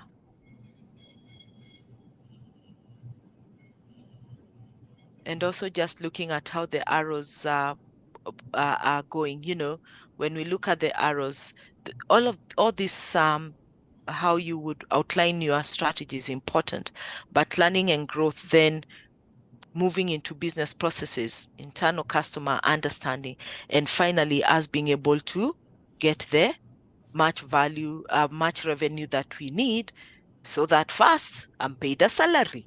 Okay, important. Not the end of it all, but also to make sure that the company remains a going concern. So manage employee costs optimally is making sure that even as you negotiate for various contracts, are they the best in the organization for your organization? Let's say managing cost optimally, a medical scheme that you have. Do you have sensitization programs for people to be able to prudently use the cover in a way that doesn't spike your premium at point of renewal? Okay, that's just an example. Someone else, at least I see you are you unmuted. I try to give an example. No, not at the moment. Okay, thank you. Okay, so internal customer, increase employee engagement and satisfaction. And then we can also make sure that achieve HR excellent service. We say that we want to make sure that HR is a center of excellence. Our business is also referred to as a center of excellence. I know when people sometimes benchmarking, people will say, hey, go to if they will let you, you can check with company XYZ, because again, your competitive advantage, you have crafted yourself out and become a center of excellence for people to learn from. You know, you're so good at what you are doing that everybody wants to see how you got there. Some people are more open to that scrutiny. Some people will say, no, it's our trade secret, we will not do it. But there are some companies, especially maybe government organizations, where they can be center of excellence and people can go and benchmark with them for them to be able to take it back. Because then the more excellent we all clamor to become excellent, the better the world becomes, first and foremost, and then the better everybody is and optimal use of resources. So let's see our internal customers, and HR is very much drawn into their strategy, because they are always the people who are their greatest support is the internal. You support internal people, the employees. That is where your most energy is concentrated. So increase employee engagement and satisfaction. You can look at bringing in reengineering programs or frameworks that really talk into people's engagement from all the functions. You know, how good is and robust are your recruitment processes? How good are your wellness programs? Even disciplinary programs, how processes, how robust are they in terms of increasing engagement? Not all disciplinary cases lead to what? Lead to separation, isn't it? Some lead to warnings, some lead to some surcharge or something like that. But how do you still make sure that there's still engagement, even if I've been given that warning letter that remains in my file for a certain period of time? How does it make sure that I have learned out of that situation, that it's not an oye, I feel, okay, they should have not given me the letter. But by the time I'm getting the letter, I really know that I'm well deserved of the letter, because I have read the policy. The policy is there's no grayness. It's very clear in terms of what it is. The policy, the culture, again, back to culture. The values have been outlined. I went through, I did not leave the values of this organization. For me, when the warning letter comes, it's not a surprise, you know, and it should not make me go and now start influencing people and say with my friends, you know what, they gave me a warning letter. HR has given me a warning letter. No, it is the system that has given you a warning letter, and a good friend will come and say, you deserve the warning letter. If anything, it has been long coming. So what are you learning from this warning letter that you have been given? And not now starting forming camps and say, anyway, they have on-aired you. What is on-aired you in English? Whatever it is. So that increasing even during difficult circumstances, I keep on saying that we have an opportunity to continue building that employee engagement. And of course, they could be now the hard stops where we say this year we'll do a culture, employee engagement for us to find out where we are. Okay, so under the business processes, there could be many pillars, and this feel free to add more pillars. It's just a sample, as I have said. But the business process: implement a great talent development program, develop great employee competencies, implement HR digital services. The age of AI, there is no way that we want to be left behind and not integrating AI in our various business processes. We will be doing ourselves a disservice and just being left behind, and will not be able to achieve the competitive advantage that we want to achieve. So develop those great employee competencies, and just looking at how are we able to know that this employee doesn't have these competencies, through many ways: observing how they work, the errors in their work, asking them, looking at our pillars and seeing whether they have been able to go through those trainings, and saying, hey, this job requires you to have strong negotiation skills. We've looked at your file, and you've not gone for this training. Log on to the LMS. There's a training on negotiation skills, or apply for it because it is time for you to whatever. So building those competencies. But again, one of the things is I keep saying is that training is very observable. While we can give you the training, but now coming back and implementing, it's observable through the quality of work that you're going to produce, and also based on how you are relating in terms of your behavior and attitude. The other one is learning and growth. A real key ingredient in terms of increase employee satisfaction, develop again HR competencies. And why we are saying increase learning and growth, even when you send me for training for 3 days, I'm normally a very happy employee, very happy, and ask, why should I be happy being away for a few days? Being away from the office for a few days, is it a bad thing?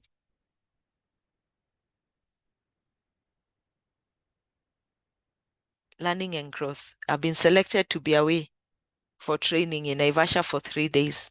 I think it's also nice, just a change of environment. In terms of networking with other people, hearing what other people are doing, bringing it back. A rest is as good as what is as good as a rest. What is that saying? I forget now. But it's also, change is as good. Yeah, that rest is good. Yeah. So what I keep on saying is that we need to increase employees. The opportunities to go for trainings are good, but also have various ways of blended learning. There are many ways of learning. If you have an LMS that you engage, if you buy content and bring it home, sometimes I keep on saying, look at your networks here. It's not necessarily that all training has to be paid for. Work with your networks. If you know that XYZ friend of yours delivers is a good mediator, let's say, and you need to support your line managers with understanding what mediation is and how mediation takes place, ask for a 2-hour time from your friend. Why are you friends? You must have friends who benefit each other. You benefit each other and come and say, you're good at this. This is what you do. Come and support my line managers for a 2-hour workshop at our place around the conference room, and let's talk about that. Just create that learning opportunity for everybody. So this is that could be a roadmap. Any question? Any question? Okay. Yes, Catherine, thank you. Yeah. For that. I have a question around the aspect of learning and growth. One of the challenges sometimes I face, and maybe my colleagues can help, is you are given a budget this year, you do training, you're given a budget next year, and then the third year, you have to justify the return on this investment. And it becomes a big issue that we are not seeing the impact of all this training. We're giving you budget 2 years. Can you justify? What impact has it had to the business? And you becomes a big issue. I know. You can Thank you, help there. Peter. Someone, how do you show your impact on learning and growth to the organization, which now comes here, increase the employee productivity, optimally bringing, how is it? Anyone who'd like to try? Or how do you do it at your place of work? Please, let's try. Let's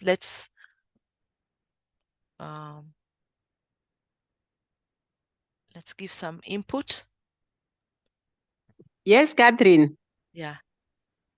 What I would say, and what I've seen work at my organization is, okay, first of all, every training has training objectives. Like if, just an example, if we were to train a secretary, for instance, to improve on their typing speed, just an example, although I know we hardly use secretaries nowadays. So you want to improve the speed from 60 words per minute to 100. So the supervisor should be able to fill in the impact evaluation form and indicate whether the training objective has been achieved. That is what I would say, because each training must have had some training objectives. Thank you. Okay, so there is the pre and the post. Okay, training objective. I am going to, you've seen that I type slowly. We are taking you for a typing course to increase your speed. Fair enough. So we've met the objective one way, but the bigger picture is where HRs are tasked with the responsibility of showing what is the impact of training in this organization to the bottom line. That is what we want to, that is the elephant in the room. We better put this matter to bed once and for all, because it comes up all the time. Why should we keep investing in training? And there'll always be a training budget, but it is looked like Shingo Pande, this budget, we are not sure, it's always leaning like this. How are we telling the board that for sure we know that training has contributed to the bottom line to this extent? That if we made 10 million profit, training contributed 2 million. Peter, hiyo si ndio kizungumkuti in the room? Yes, that is the question. That is the elephant in the room. Yes. How are we putting that through, guys? Catherine, I think we would need to look at the corporate objectives, because now we are not looking at one department. So we need to look at where were we last year and where are we now in terms of the achievement of the corporate objectives, and where were we also in terms of growth. Like if we are looking at profits, where were we last year? Where are we now? Okay, there could be other factors that may have contributed to that. I know that is where the problem is, how to apportion what has the growth that has been, that can be attributed to development, staff development. Yeah, but I think, okay, that is hard. That may be hard, but somehow we may be able to look at the achievements with regard to the corporate objectives. Thank you. I know I may not have said it, but that would be my attempt towards answering that. Yes. Someone else? Okay, my turn to give my side. So I don't come from a profit-making environment, but then we are currently in the first year of implementing our new strategy, which is clear in terms of what skills we need. We've done a skills mapping, and we are aware of what gaps we have. So when we set out our KPIs for the year, employees, and this is also what we do, we have an individual development plan, which employees discuss with their managers, looking at what the specific unit would want to achieve and what skills are lacking, and also tying it to the talent management in terms of successors. If probably you're the individual who's being seen as ready in 2 to 3 years, and this is a critical skill that we need, then trainings are tailor-made to that. My only challenge for our organization is a challenge of time, because I deal with very technical people. They're always everywhere. So even you set out training, you align with them, they apply for trainings, and you find that they don't end up even probably attending or being available just because of work demands. But ideally, we look at what skills we don't have, what does the strategy require, and how do we do that, bridge the gap. Okay, thank you. Very critical. Thank you for that addition. Jackie?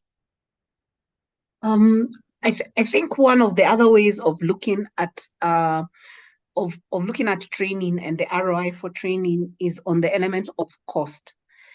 You can train to improve quality. Maybe then if it's an industrial farm, then it would mean that maybe because of improved quality, you have less wastage. So you can be able to measure what you have in terms of wastage. Looking at areas like occupational health and safety, what was the cost incurred by the organization for treatment of employees because of accidents on duty? And because of this training, you've been able to reduce that. So there are different ways in which you can be able to look at the impact of training. Of course, I agree with someone earlier who had spoken about objectives. Having the objectives is very important. But and when you look at ROI, it's good to look at it both in terms of impact on the top line as well as on the bottom line. So looking at cost also as an element. Yeah. Okay. Thank you, Jackie.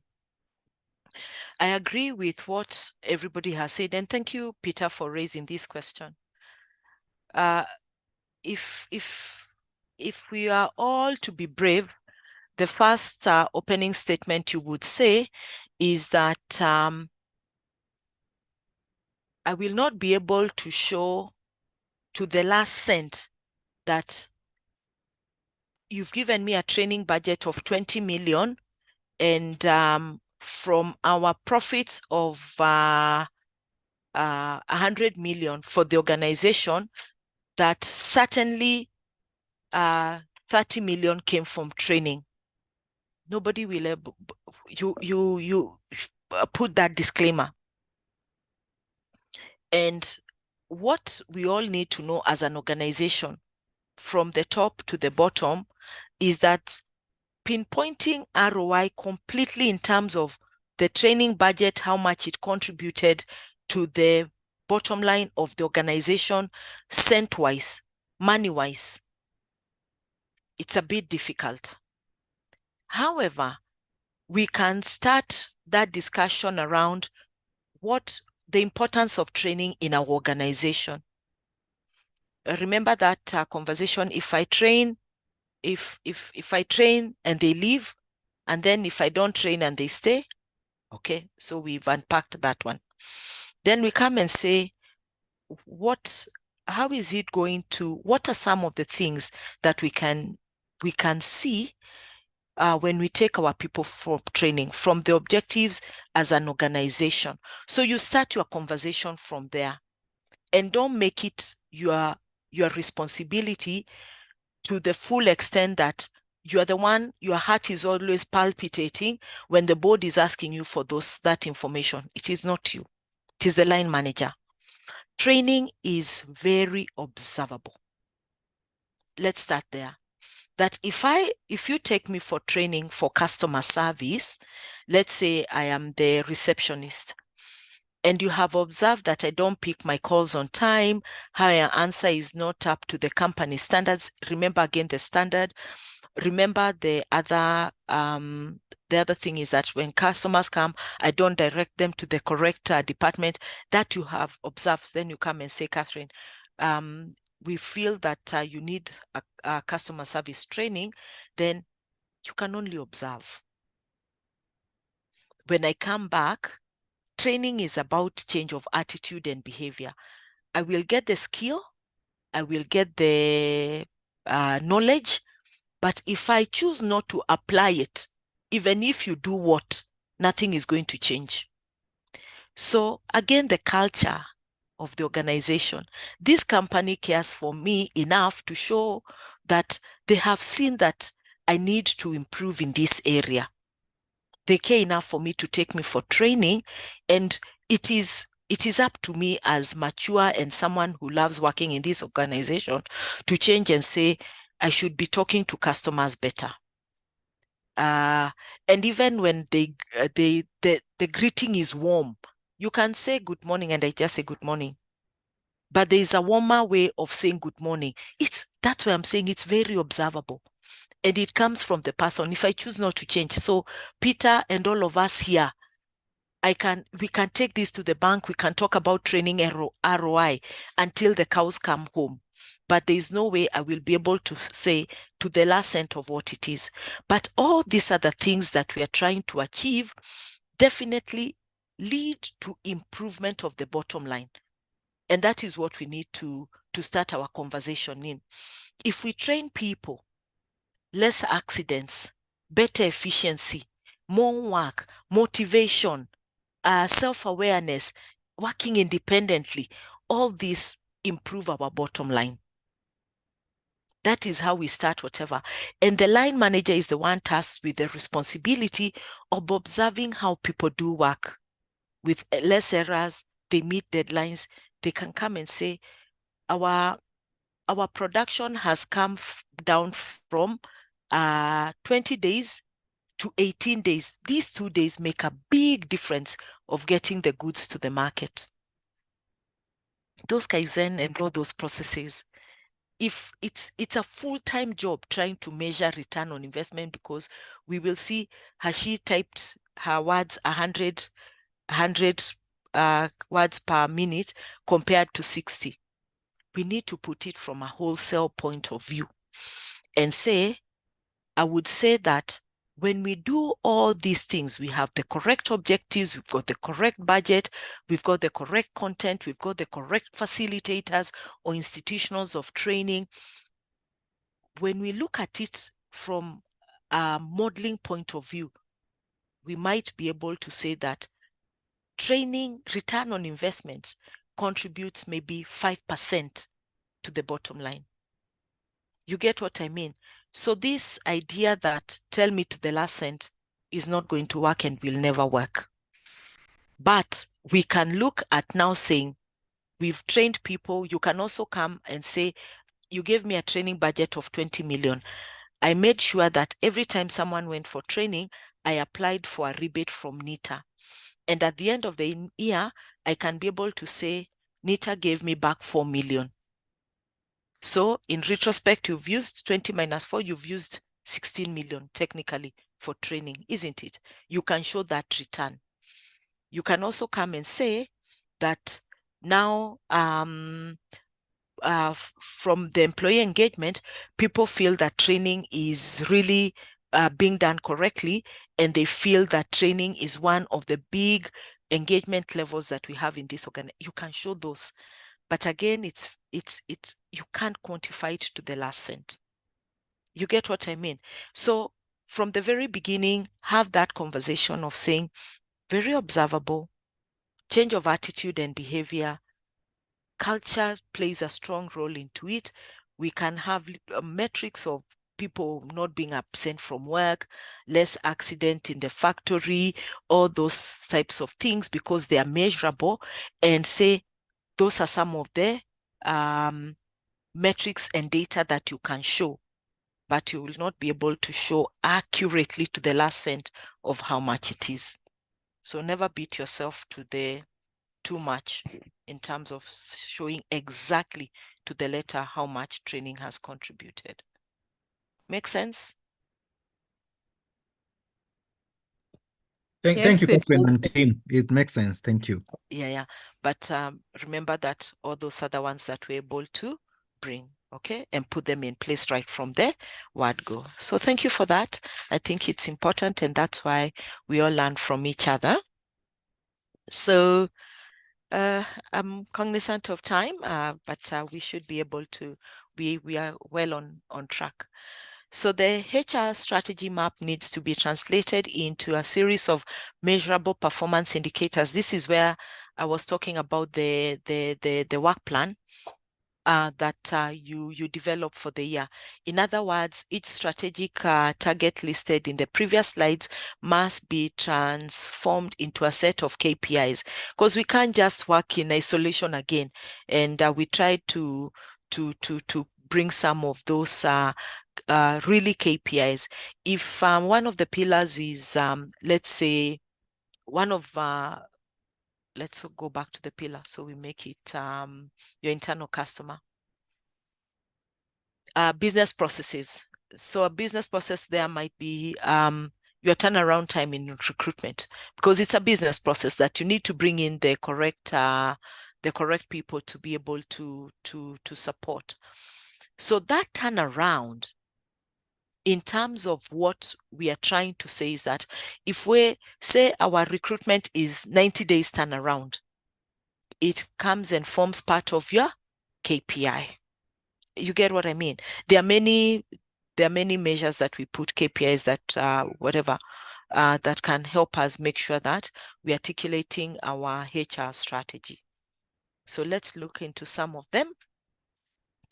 Again, feel free to look into these slides and to take them with you, so that you are the shining guy in the organization in terms of supporting.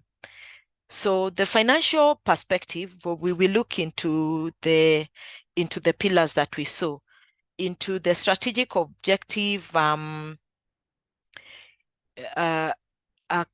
When you look, increase employee productivity and managing employee cost optimally, what would be a key performance indicator? Would be net profit over the number of employees, you would say that. And then the managed employee cost would be the ratio of employee costs to total costs. So, and you would put a target number in terms of what it is for the business. And when you're going to report to the board or to your ESCOM, or maybe you're the one tasked to give your HR director for them to go and be able to report, then it's easy.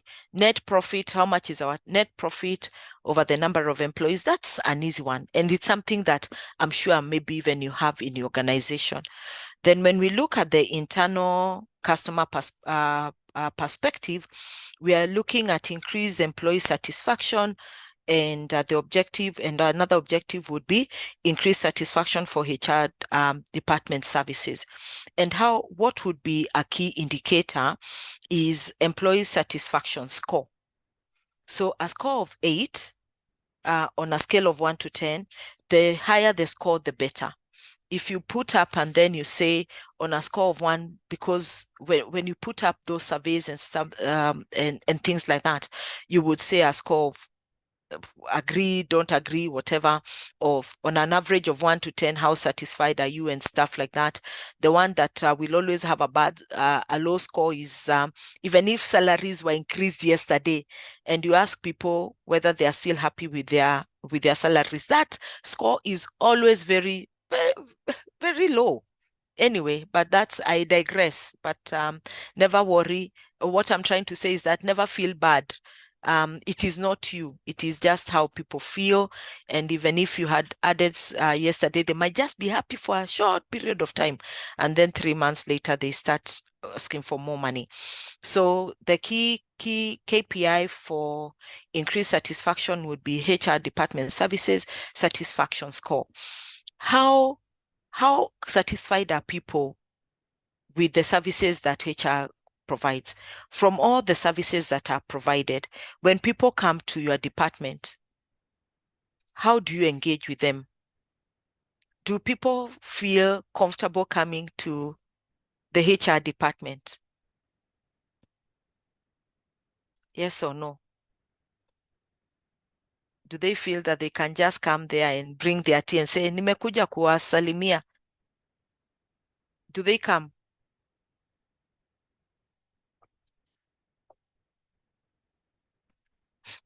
Or you are laughing there behind? Or you also don't go to their departments? I will.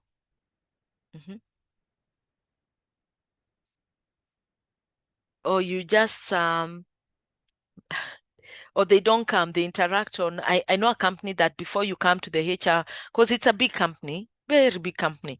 By the time you come to HR, first look for the intranet, check frequently, ask questions, interact with it. Before you come to HR, log into and say why you are coming. Is that a good way of doing it, or it's very impersonal? I will, Marianne.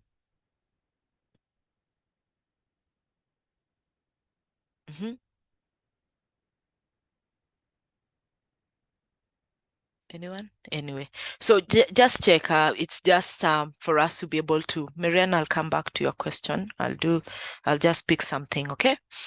So the other one would be business process perspective. Develop talent development program, develop employee competencies, and we also looked at an objective of implementing a digitization of HR services. You would look at a KPI that looks into percentage of talent development program systems and policy formulation that have been completed. And you say that we want to, like someone says that they were developing a competency framework, and that takes a lot of time. And looking at all the skills that we have in the organization, mapping them against the organization, what we have, ironing out who are the critical positions in this organization, which are held by people, and if they were to leave, what happens? That is a work. It's work on itself. It's just what I'm trying to say. You can't do any other work if you are doing that project. It's project that takes time, and it can be mixed with other things. And I don't know whether someone would want to speak into that. I can't remember who it was, but well done. And the work that goes into it, it's a lot, but it's good work once you get it done, because then you just continuously just feed into what the organization does, and developing people, saying that you don't have this competency, this is what you need, and this is the time that you will. So if you do that, you would come and say, how long is it going to take us? What are the resources required? And it says the target number, your target number would be 100 completed within a certain period of time. If you know that you didn't complete it, I mean, you didn't meet the target, would be maybe looking at it and say we are 90% done, and we even went over time, so it means that you did not meet that target. The one for the key performance indicator for like developing number 6 would be average competency score. And then you would say, and from an average of 1 to 10, where are you falling? And if you are on a 1, then you're not doing well. If you're on an 8, then you know that you're doing above standard. And it's important for us just to remember is that if 1 is above average, 2, 3, 4, where do you want to be as an organization? Sometimes you will not be at 10. Hardly will you ever be at 10, even the best companies in the world. So where is the deal breaker? At a 7, is it something that is allowed and agreeable in the organization? If it's a 6, so be it. And why are we saying that at a 6 we will agree to that score? What is the criteria, and why do we say that at a 6 is our optimum? Why not an 8? Is it because we don't have all the structures in place? You must also interrogate and say, where are we at as an organization? Whether we have the correct people, we have the correct capability, we have the correct tools, we have the correct budgets. It will inform all these targets that we want to meet, while 10 would always be the ideal.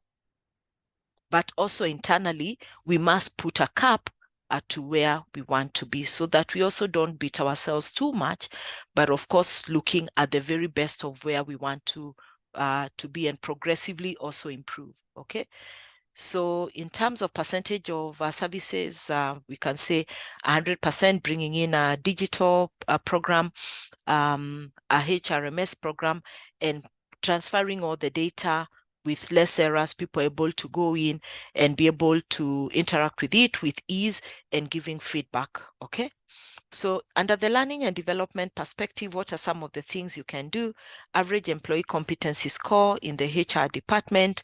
How good are the people in your HR department? Do they have all the competencies? And you as a leader, how do you really support your people to get those competencies? I hope you're the kind of leader who comes and says, I want to employ people who are better than myself. That's how we should be, because then you're able to make sure that they are doing the work with ease. Your work is just to manage, honestly, as a manager, and to look at the strategy and to unpack the strategy and to make sure that it is working, and supporting them in their learning, supporting them in their growth, coaching, mentoring them, and making sure that you are asking what else do you need for you to get to the next level. While we also know that we don't want to make false promises that we are going to develop you and 2 years from now, we are going to make you head of department. All of us are not going anywhere. But are we also making you ready to be able to take up more responsibilities and more tasks? And when those opportunities become available, we are opening them. Either you are the one who's ready and we are going to give it to you on a promotional basis. It's well has been documented, or we are 3 of us who have been developed. So how are we going to pick one of you to be able to take that position? So maybe through an interview process, which is transparent and everybody feels that it was done correctly. So increase in job satisfaction in the HR department, score again from 1 to 10. How satisfied are you with the work? And you can have various questions for you to ask and to be able to take that score. Again, don't forget what I have said about the score. The score is just it's an indication. Of course, the higher the score, the better. But again, you want to cap and say, in our organization, we will only say 6 is the highest because we've not put all the parameters in place because of some challenges here and there as you navigate those through challenges. Okay. Any question? Any question? So let me go. There's a question here just before I go to the planning.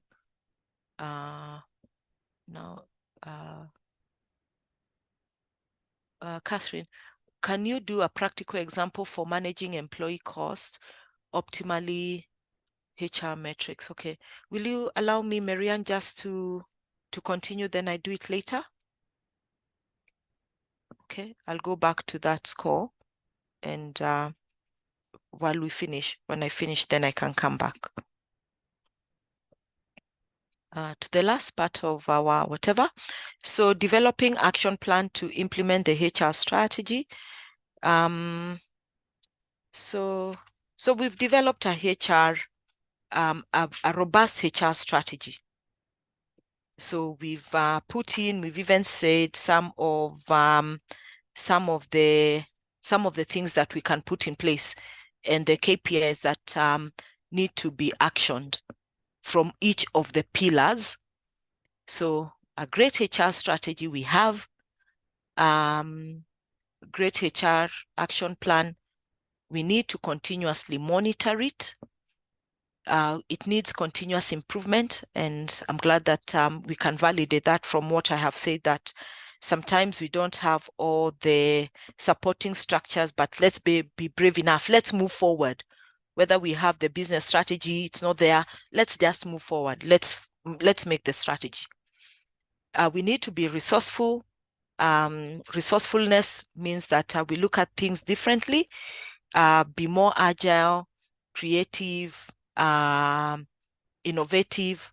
Sometimes we won't have it all, but there's all these, the networks that you're creating, the things available from the internet. We're able to put all those things and to be able to be more resourceful instead of waiting and saying, you know what? They have not availed it. We asked for a consultant to come and support us. That's really a negative way to look at it, compared to, I want to do this because I believe that we can move forward. Let me look for resources here and there. Focus on the solution, have clear goals, and make sure that there's progress being monitored. So it's continuous. What we are trying to say is that strategy is alive. It's a document. It's a plan. Think even of your own plans, your own personal development plans. This is how it is. You have, this is the plan that I want to do. We are in Q2 of the financial year. If you have a calendar, January to December financial year, we are well into our Q2. We're already in May. So you've taken stock of Q1. Now we're in Q2, and how you making adjustments if some of the plans, some of the plans or actions that you had put there are not working. So that's the same thing in terms of articulating the HR strategy in your organization. Okay. One of the things that you also need to be alive is outliving yourself through the institution. And just take, we hear it all the time. A new government comes into place. We go into elections 5 years from now. A new government has come into place, and the first, all of us hear it. It's not rumors of what I'm going to say. We met empty coffers. Where did they go with the money? That's what we keep asking us as citizens. You know, you met empty coffers. Did they carry the money in the last day with ngunias and went their way? We cannot, and that's one thing they say. Okay, they start all over again, let them start. That they've perfected that. But the other thing is that some plans are so good by the previous person who was there, but people always want to outdo them. There's no need. Build on those blocks. That's why I keep on saying, what legacy are you going to leave? Don't come and undo and rubbish what other people, whatever, because they are good. If they're not good enough, be resourceful and focus on solutions. Because if we keep uncrumbling them and building them again, we are using more time and energy. That will definitely not happen in institutions which are well governed. But sometimes, because we are citizens of this country and we are not going anywhere, if we are given the opportunities, or our friends, our relatives work in those whatever, some of these conversations, we need to tell them that continue building on what is there, instead of pulling it aside and starting all over again. Waste of resources, and we'll never be able to get into those very key KPIs. Okay, so I will not read everything. Just looking at what is there.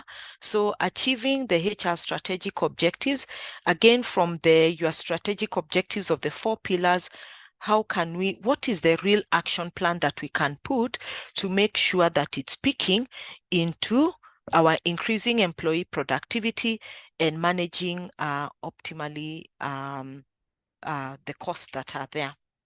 Speaks into Marianne's questions now. So identifying key positions that have the most impact on increasing sales and net profit. Furthermore, conducting excellent recruitments in order to find new high-level employees for those key positions. Your key positions must be, key positions are also your critical positions, must be well held by people with high expertise. And that's what is expected anyway. That if you are person who is holding a critical position was to leave, what would happen? Again, I keep saying that as an employee, I also have to be respectful of my employers' values and culture and everything. Just because I'm the rainmaker, I'm the deal maker in this organization, I'm so good at sales, I have an attitude from here to Kathmandu. Nobody can even talk to me. I step on everybody's toes, but you won't let me go because our sales are going to crumble. Would you keep such an employee? And we know them. They really are good at what they do, or even anything. They're the ones who unpack the strategy. They're the ones who will open. They're just good at their work, but their interpersonal skills rub everybody the wrong way. But we still keep them. Why do we keep them? Were we afraid of letting them go?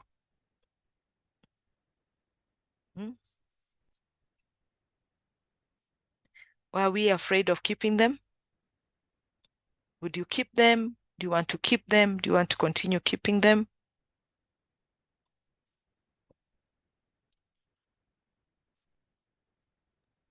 Maybe just to comment, I wouldn't keep them. And I think just revisiting where we began from, speaking about culture, which I think probably in the modern day, a part of the things that we are measuring, apart from performance, how is that performance achieved? And I know organizations are putting matrices around how to measure behavior. So if an employee is a good salesperson, yet they'll kill to deliver on that, I won't keep them. You won't keep them. Someone else? Keep them or let them go?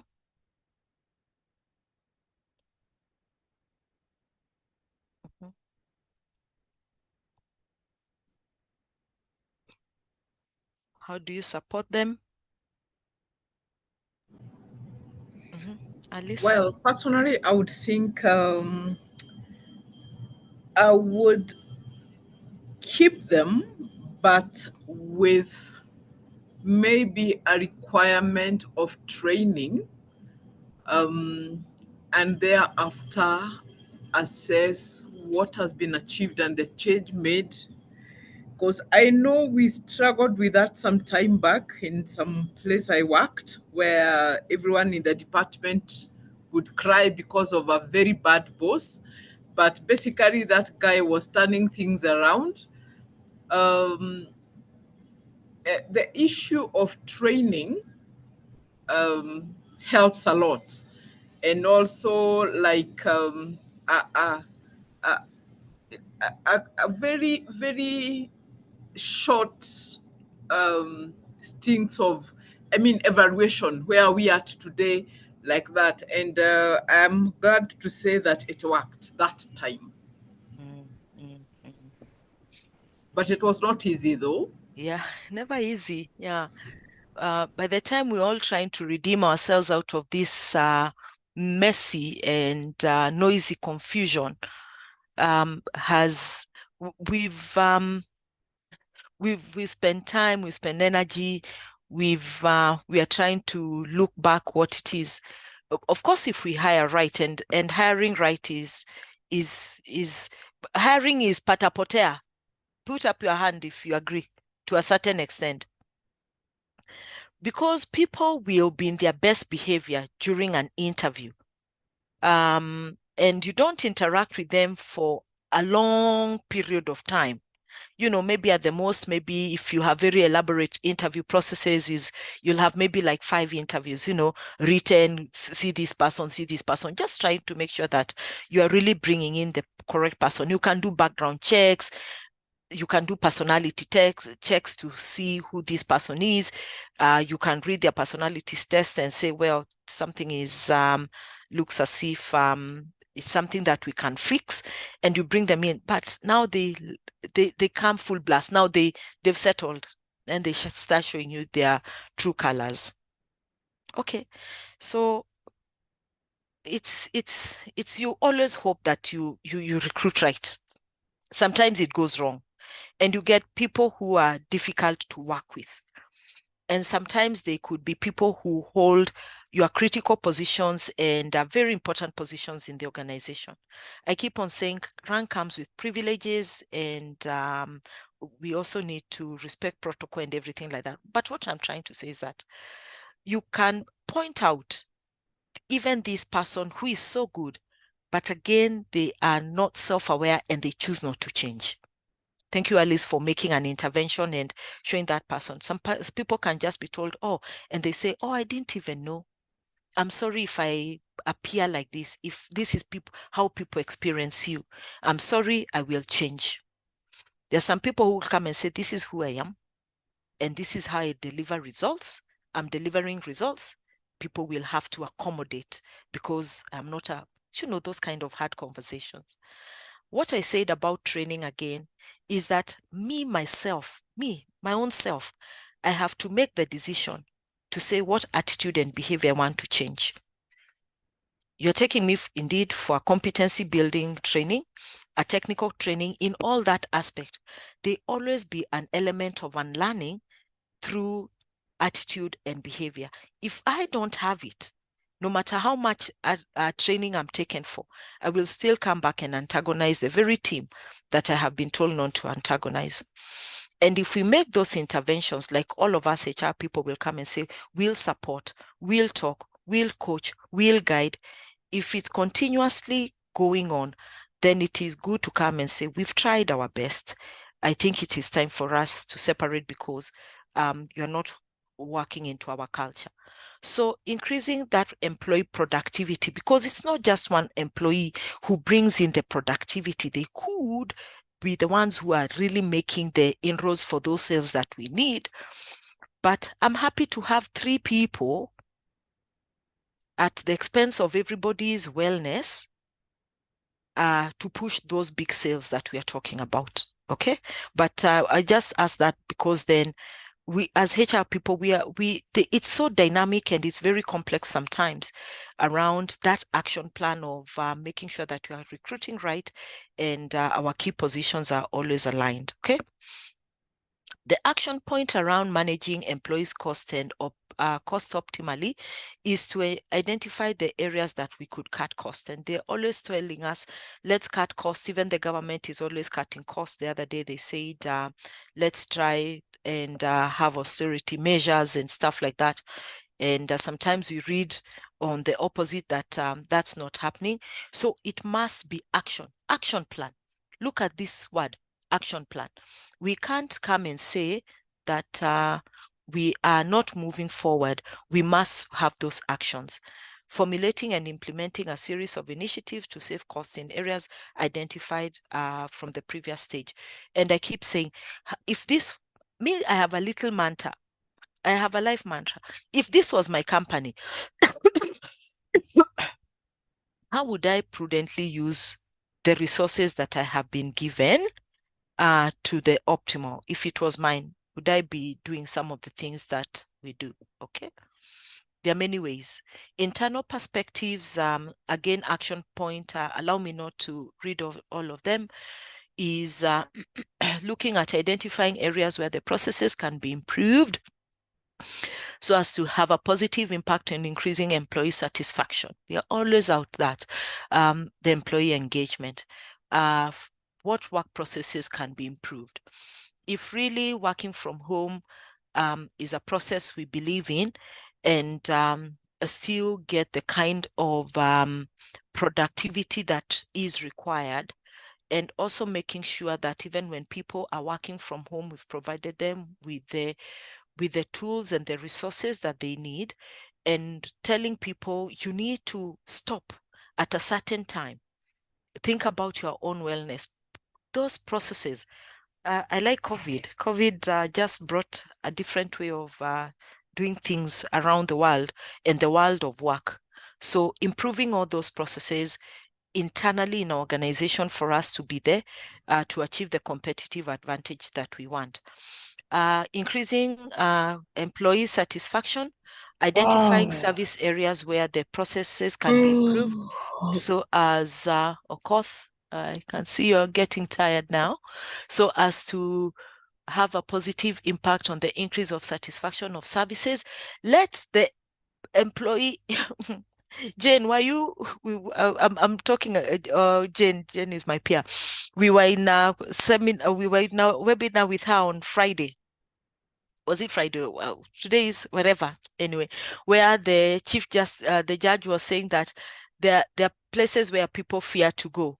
At the hospital, the police station, the court, and the HR department. It was so funny, but that's just a perception.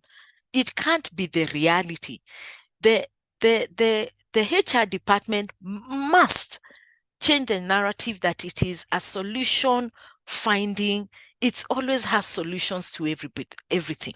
If we put it like that and that narrative continues to happen in the organization, then that's it. That speaks into our strategy, that our strategy is not about looking for mistakes in people, but it's for helping people become successful. If we sell it from that analogy, everybody will just be thinking, wacha niende kwa HR. They'll have a solution even to this. My shoes need to turn brown. They are black now, but HR say they can have a solution to it. You get something like that. Even from a light perspective, that we are not we are serious in our work. We provide good solutions because our strategy is well understood by everybody, that if you come, we are going to look for solutions. But I can't go to HR, nangojea siku ile wataniita lakini mimi sitajipeleka. The other thing is for you to take yourself to people. I keep saying, invite yourself, ask the line managers, when are you having a department meeting? Plug in, take a HR agenda and pack one policy that you think that is important, and pack one strategy that you think is important, and pack how you measure absenteeism so that people will understand how they impact, how it impacts productivity. A small agenda, don't whatever, go there 10 minutes, make it light, make it quick, let people look for you the next time. 10 minutes next time, come for 20 minutes and something like that. So position yourself as a solution provider for the success of people. Okay. The other one is developing talent, and around that business perspective is develop detailed work plan for the preparation of talent management. Those are all the steps that we have talked about. We've talked a lot about training, development for your people. The other one, developing employee competencies, developing and implementing a series of initiatives to increase employees' competencies, training plans, monitoring on job trainings, just making sure that you're able to see what is in the organization and really having those tools. Problem happens is that when we don't have tools in the organization and we just say, you go for training. Why am I going for a HR strategy training without having first shown why, the reason why? So there's a pre-intake form. I go for the training, I come and fill a form, and how I'm going to now use the newfound knowledge in the business. Again, as HR people, someone has said, we must have objectives for each training. Each training, even if it is, you think that this training is rather obvious, customer service training, it's rather obvious. Everybody needs to have great customer service. No. We must put up the objectives for that training for people to be able to understand and support it and appreciate it. And why should we digitize the workplace? Is to develop detailed work plans for the digitization, that word, of HR services that now will be able to be more user-friendly. Some of your apps as an organization, like I know people who use Sage, for example. Sage has an app that people can download on their phones. The ability to interact with your tools, customer experience. Remember, your internal people. tools are not just those ones for the customers outside there.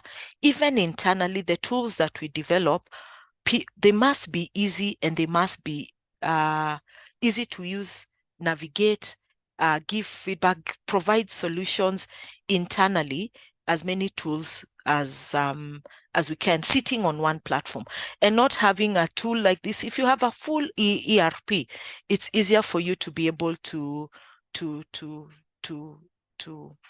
work around the whole organization. And the HR system is also in the ERP. Back to the Sage system, you can be able to download Sage on your platform. In case you have an emergency leave, you call your supervisor and say this has happened. Instead of having to go back to the office or in front of your PC, you're able now just to whatever, making it easier. The actions, translating, not just we are saying, but actually actioning it as much as possible for our HR strategy to be effective and for people to know that it is working. Okay. Any question?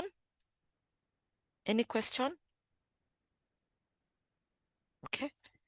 Very quickly, in terms of the learning and development perspective, developing a new series of initiatives for increased employee competencies.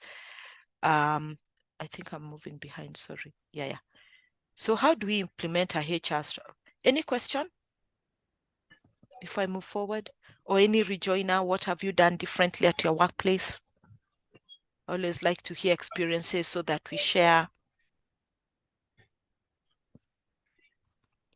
Action is where the rubber meets the road, and that is where we need to really navigate and make sure that it is going on well.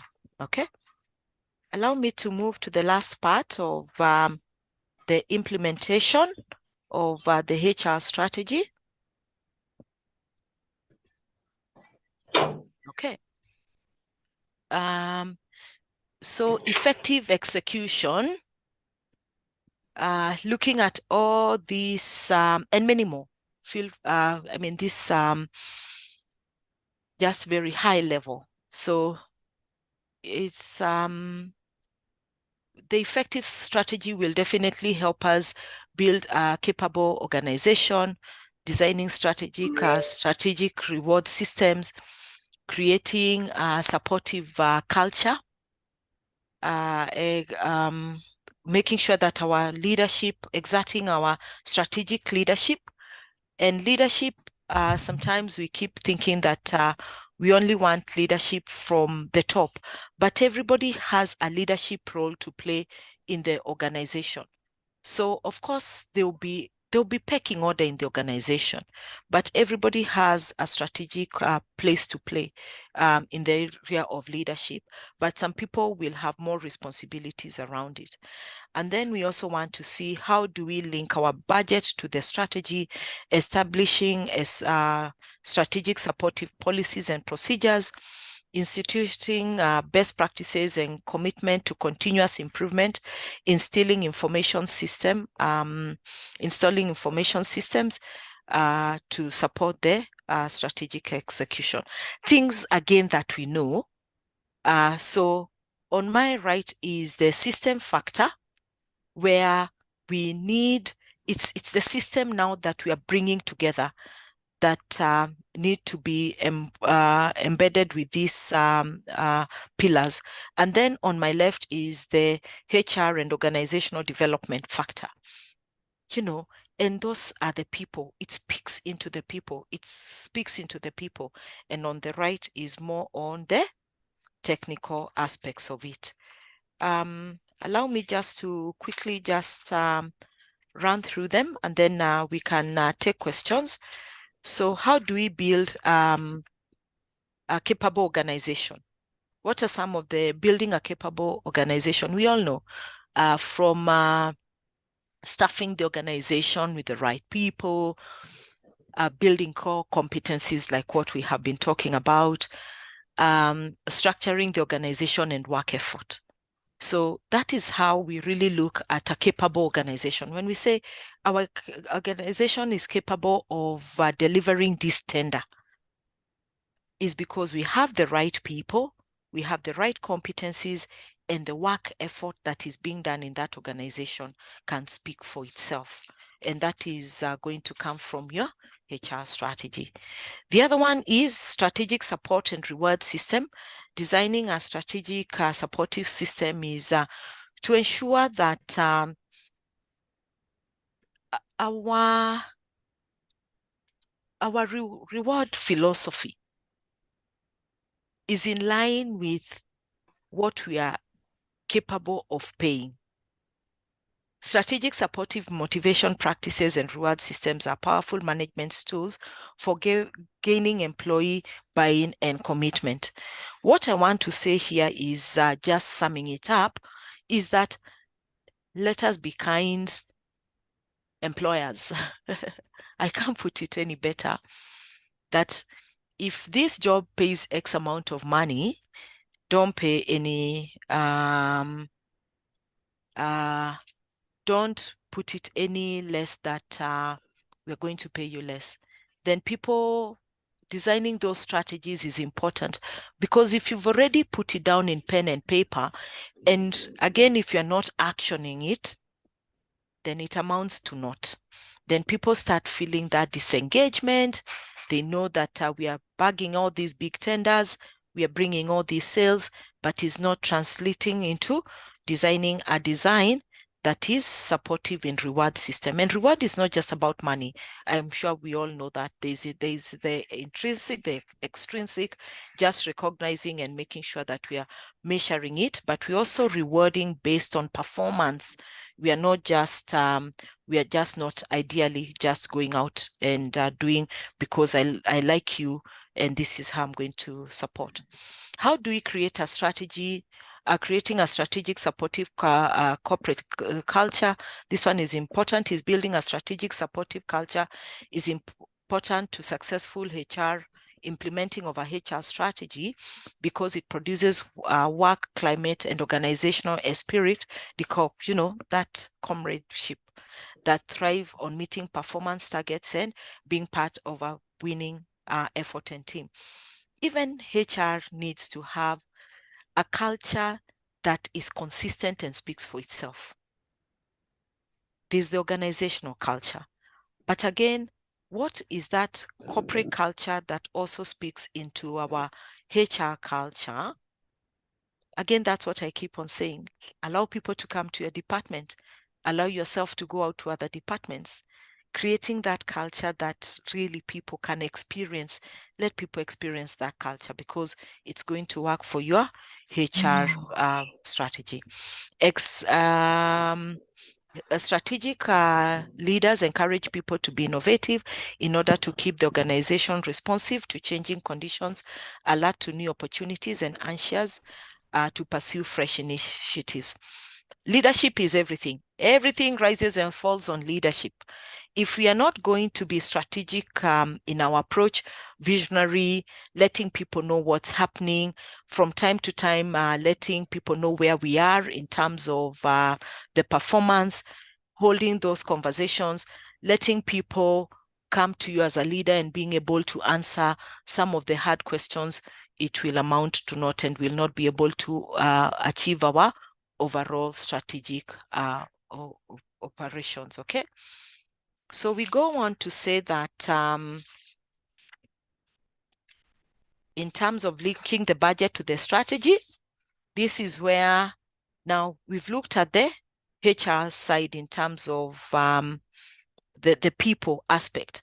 Now there will be the technical side of saying, so I feel that I've got people on my side. I feel that leadership is all in, my culture is all right, but now how do I bring it? I don't have a budget. You know, I don't have the technical capability in terms of tools and whatever. We must bring these two people to this together so that you're able to measure. This is where measurement is extremely important for your strategy. So linking the budget to strategy, reworking the budget to make it more strategic, a more strategic, supportive, and crucial process of implementing the process. There's no way.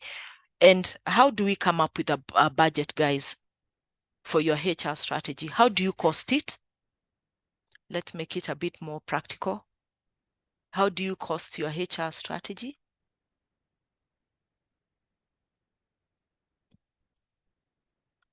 How do you go and say that I need 2 million this year for my HR strategy?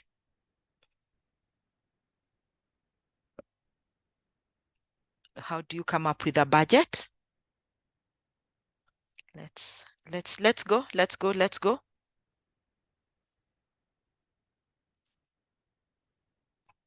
How do I come? Oh, it's picky ponky. There is nothing needed. I'm writing. I have a laptop. I have the words. I can now think. Here is the strategy. That's it. Or you won't need a budget at all.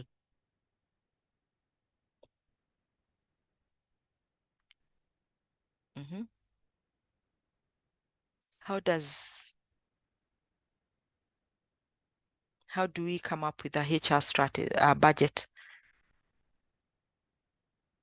Anyone? Yeah. Let's try, please. So maybe I could give it an attempt.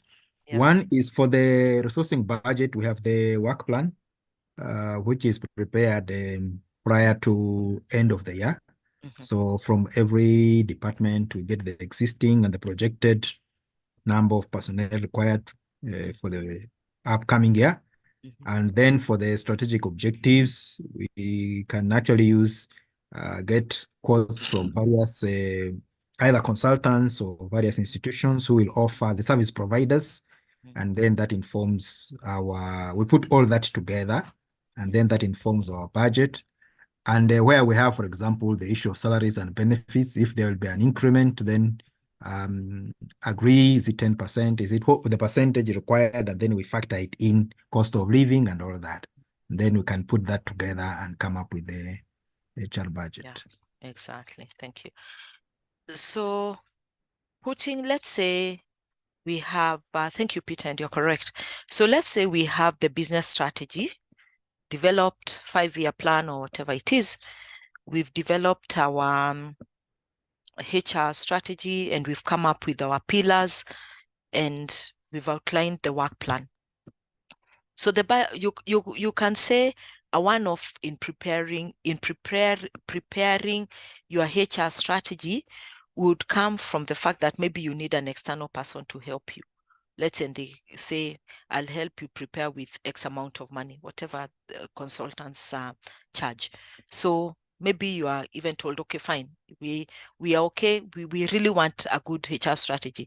So even get help outside. Well and good, you get. But now we are saying that your HR strategy should be costed and should have a budget, because you can't work in isolation. And those budgets will come from where Peter has said, that at the beginning of the year, your work plan, you are going to recruit 20 people in the organization. That's what the future ready. You remember, future ready, everything comes into what we have been discussing. You cost how much it is going to recruit for 20 people based on your recruitment policies and whatever, agencies, advertising, all those things that you already know. You have onboarding expenses. You have training expenses. You have your running payroll. You have your benefits, medical, group life, whatever it is. You have costed your work plan of how it's going to be. So that speaks into how you are going to help yourself look into whether you are being able to achieve the actions that have been put in your work plan. So you'll always have a budget. There's no way that HR will not have a budget, even if it's not given to you to keep. I'm the HR manager, I'm the owner of the budget. The budget might be centralized, kept by finance or whoever keeps your budget, or the business quality, whatever, whoever keeps the budget. What I'm saying is that we need to look at that budget to make sure that it's supporting the processes in the organization. It is being reworked from time to time. If there are any variances, you are actually reporting the variances, and it is continuously being improved. That's the thing, because a budget is just a budget, but it must be strategic to support your HR initiatives that you have outlined in your HR strategy. Okay, great. So no, the thing is that even if you're not the keeper of the budget, I keep on saying it is important for you to understand what's our overall HR budget and how does it's a percentage of what? Of the total cost. Some people say it should not be more than 30% total cost to company from what it is. Some people just have different metrics in terms of measuring it and stuff like that. But you must really understand. If I ask you what is your total payroll for the month, if the CEO asks you on the corridor, by the way, how much is our payroll, whatever, for this month, you're able to say, and it has a variance because it increased because we already brought the 5 people who should have been brought in Q1, something like that on top of it. Okay, continuous improvement, supporting the policy, prescribing new or freshly revised policies again is one of the things that really need to be looked into into implementing your HR strategy. And we also know that many things inform policy implementation. Change in regulations, regulator has said, change this policy, operating environment, your competition, changes of preferences of your customers and clients, internally, where we say, this is what has informed us, our exit interviews showing this, let us implement this policy here and there. And then also we are saying improvement in terms of competency, execution, strategy entails visibility and yielding management commitment to best practices and continuous improvement. The thing is that our ability to benchmark the discovery and adoption of best practices, all the Six Sigma, Kaizen, better products in terms of customer satisfaction. And sometimes what sometimes we are not too supportive of our own initiatives is because we feel that we are working for internal people, and all these other initiatives in terms of best benchmarking, best practices are always for our external customers so that we can keep business afloat. No, I would like to emphasize that we must look internally first. Our house must be in order before we go and put the other people in order, who are our customers and all the other stakeholders. We must be so confident and clear of our in-house processes that by the time we are going out to give it to the customer out there, there's no second guessing. We have the right talent, we have the right processes, people understand the products, the services. Even if it's the lowest person in the rank, they are still able to support the customer if a question is asked to a certain extent. If they're not able to answer, then they come and say, let me refer you to the person who's able to support you. The other day I was thinking about my bank. I won't name my bank, but my bank is a good bank. But my bank always sends me apologies of their processes not working. Not that I use those, whatever, they're just sending an alert to all their customers that maybe our platforms are being upgraded or whatever. But it's more often than normal. Then I'm looking and thinking, if you are always, your systems are always down, how safe is my money with you? You just start thinking. And do you have competent people there? It's a good bank, good brand. I think they've done a good job, something like that. But if it's continuously being platform is down, platform is whatever, it can be unsettling. So the other day I was just thinking, okay, fine, I will watch you from afar a little bit more. If you don't, then I will start looking for someone who is stronger than you guys. Their platforms are already done correctly. Again, speaking into their strategy. Companies' strategies cannot be implemented well without a number of support systems and to carry on business operations. A well-conducive state-of-the-art support system not only facilitates better strategy execution, but also strengthens organization capabilities enough to provide a competitive edge to their rivals. Okay. And that marks the end of our webinar today. I will open this session to feedback, questions, concerns, and if Dan is in the house, he can make any comments that they might be in the from the college. But he had told me that just to announce that there's a course coming up on the 8th. There'll be 10 there will be 10 CPD courses for this year. I think the next one is on the 8th of May. So please check the website or just check communication from the college. Okay. So any question? Was it useful? What have you taken away? What will you be implementing? Was it good use of your 3 hour? Do you feel refreshed, ready to carry forward a HR strategy? What will you be doing differently? Anyone would like to give some thoughts around it, how they've experienced it?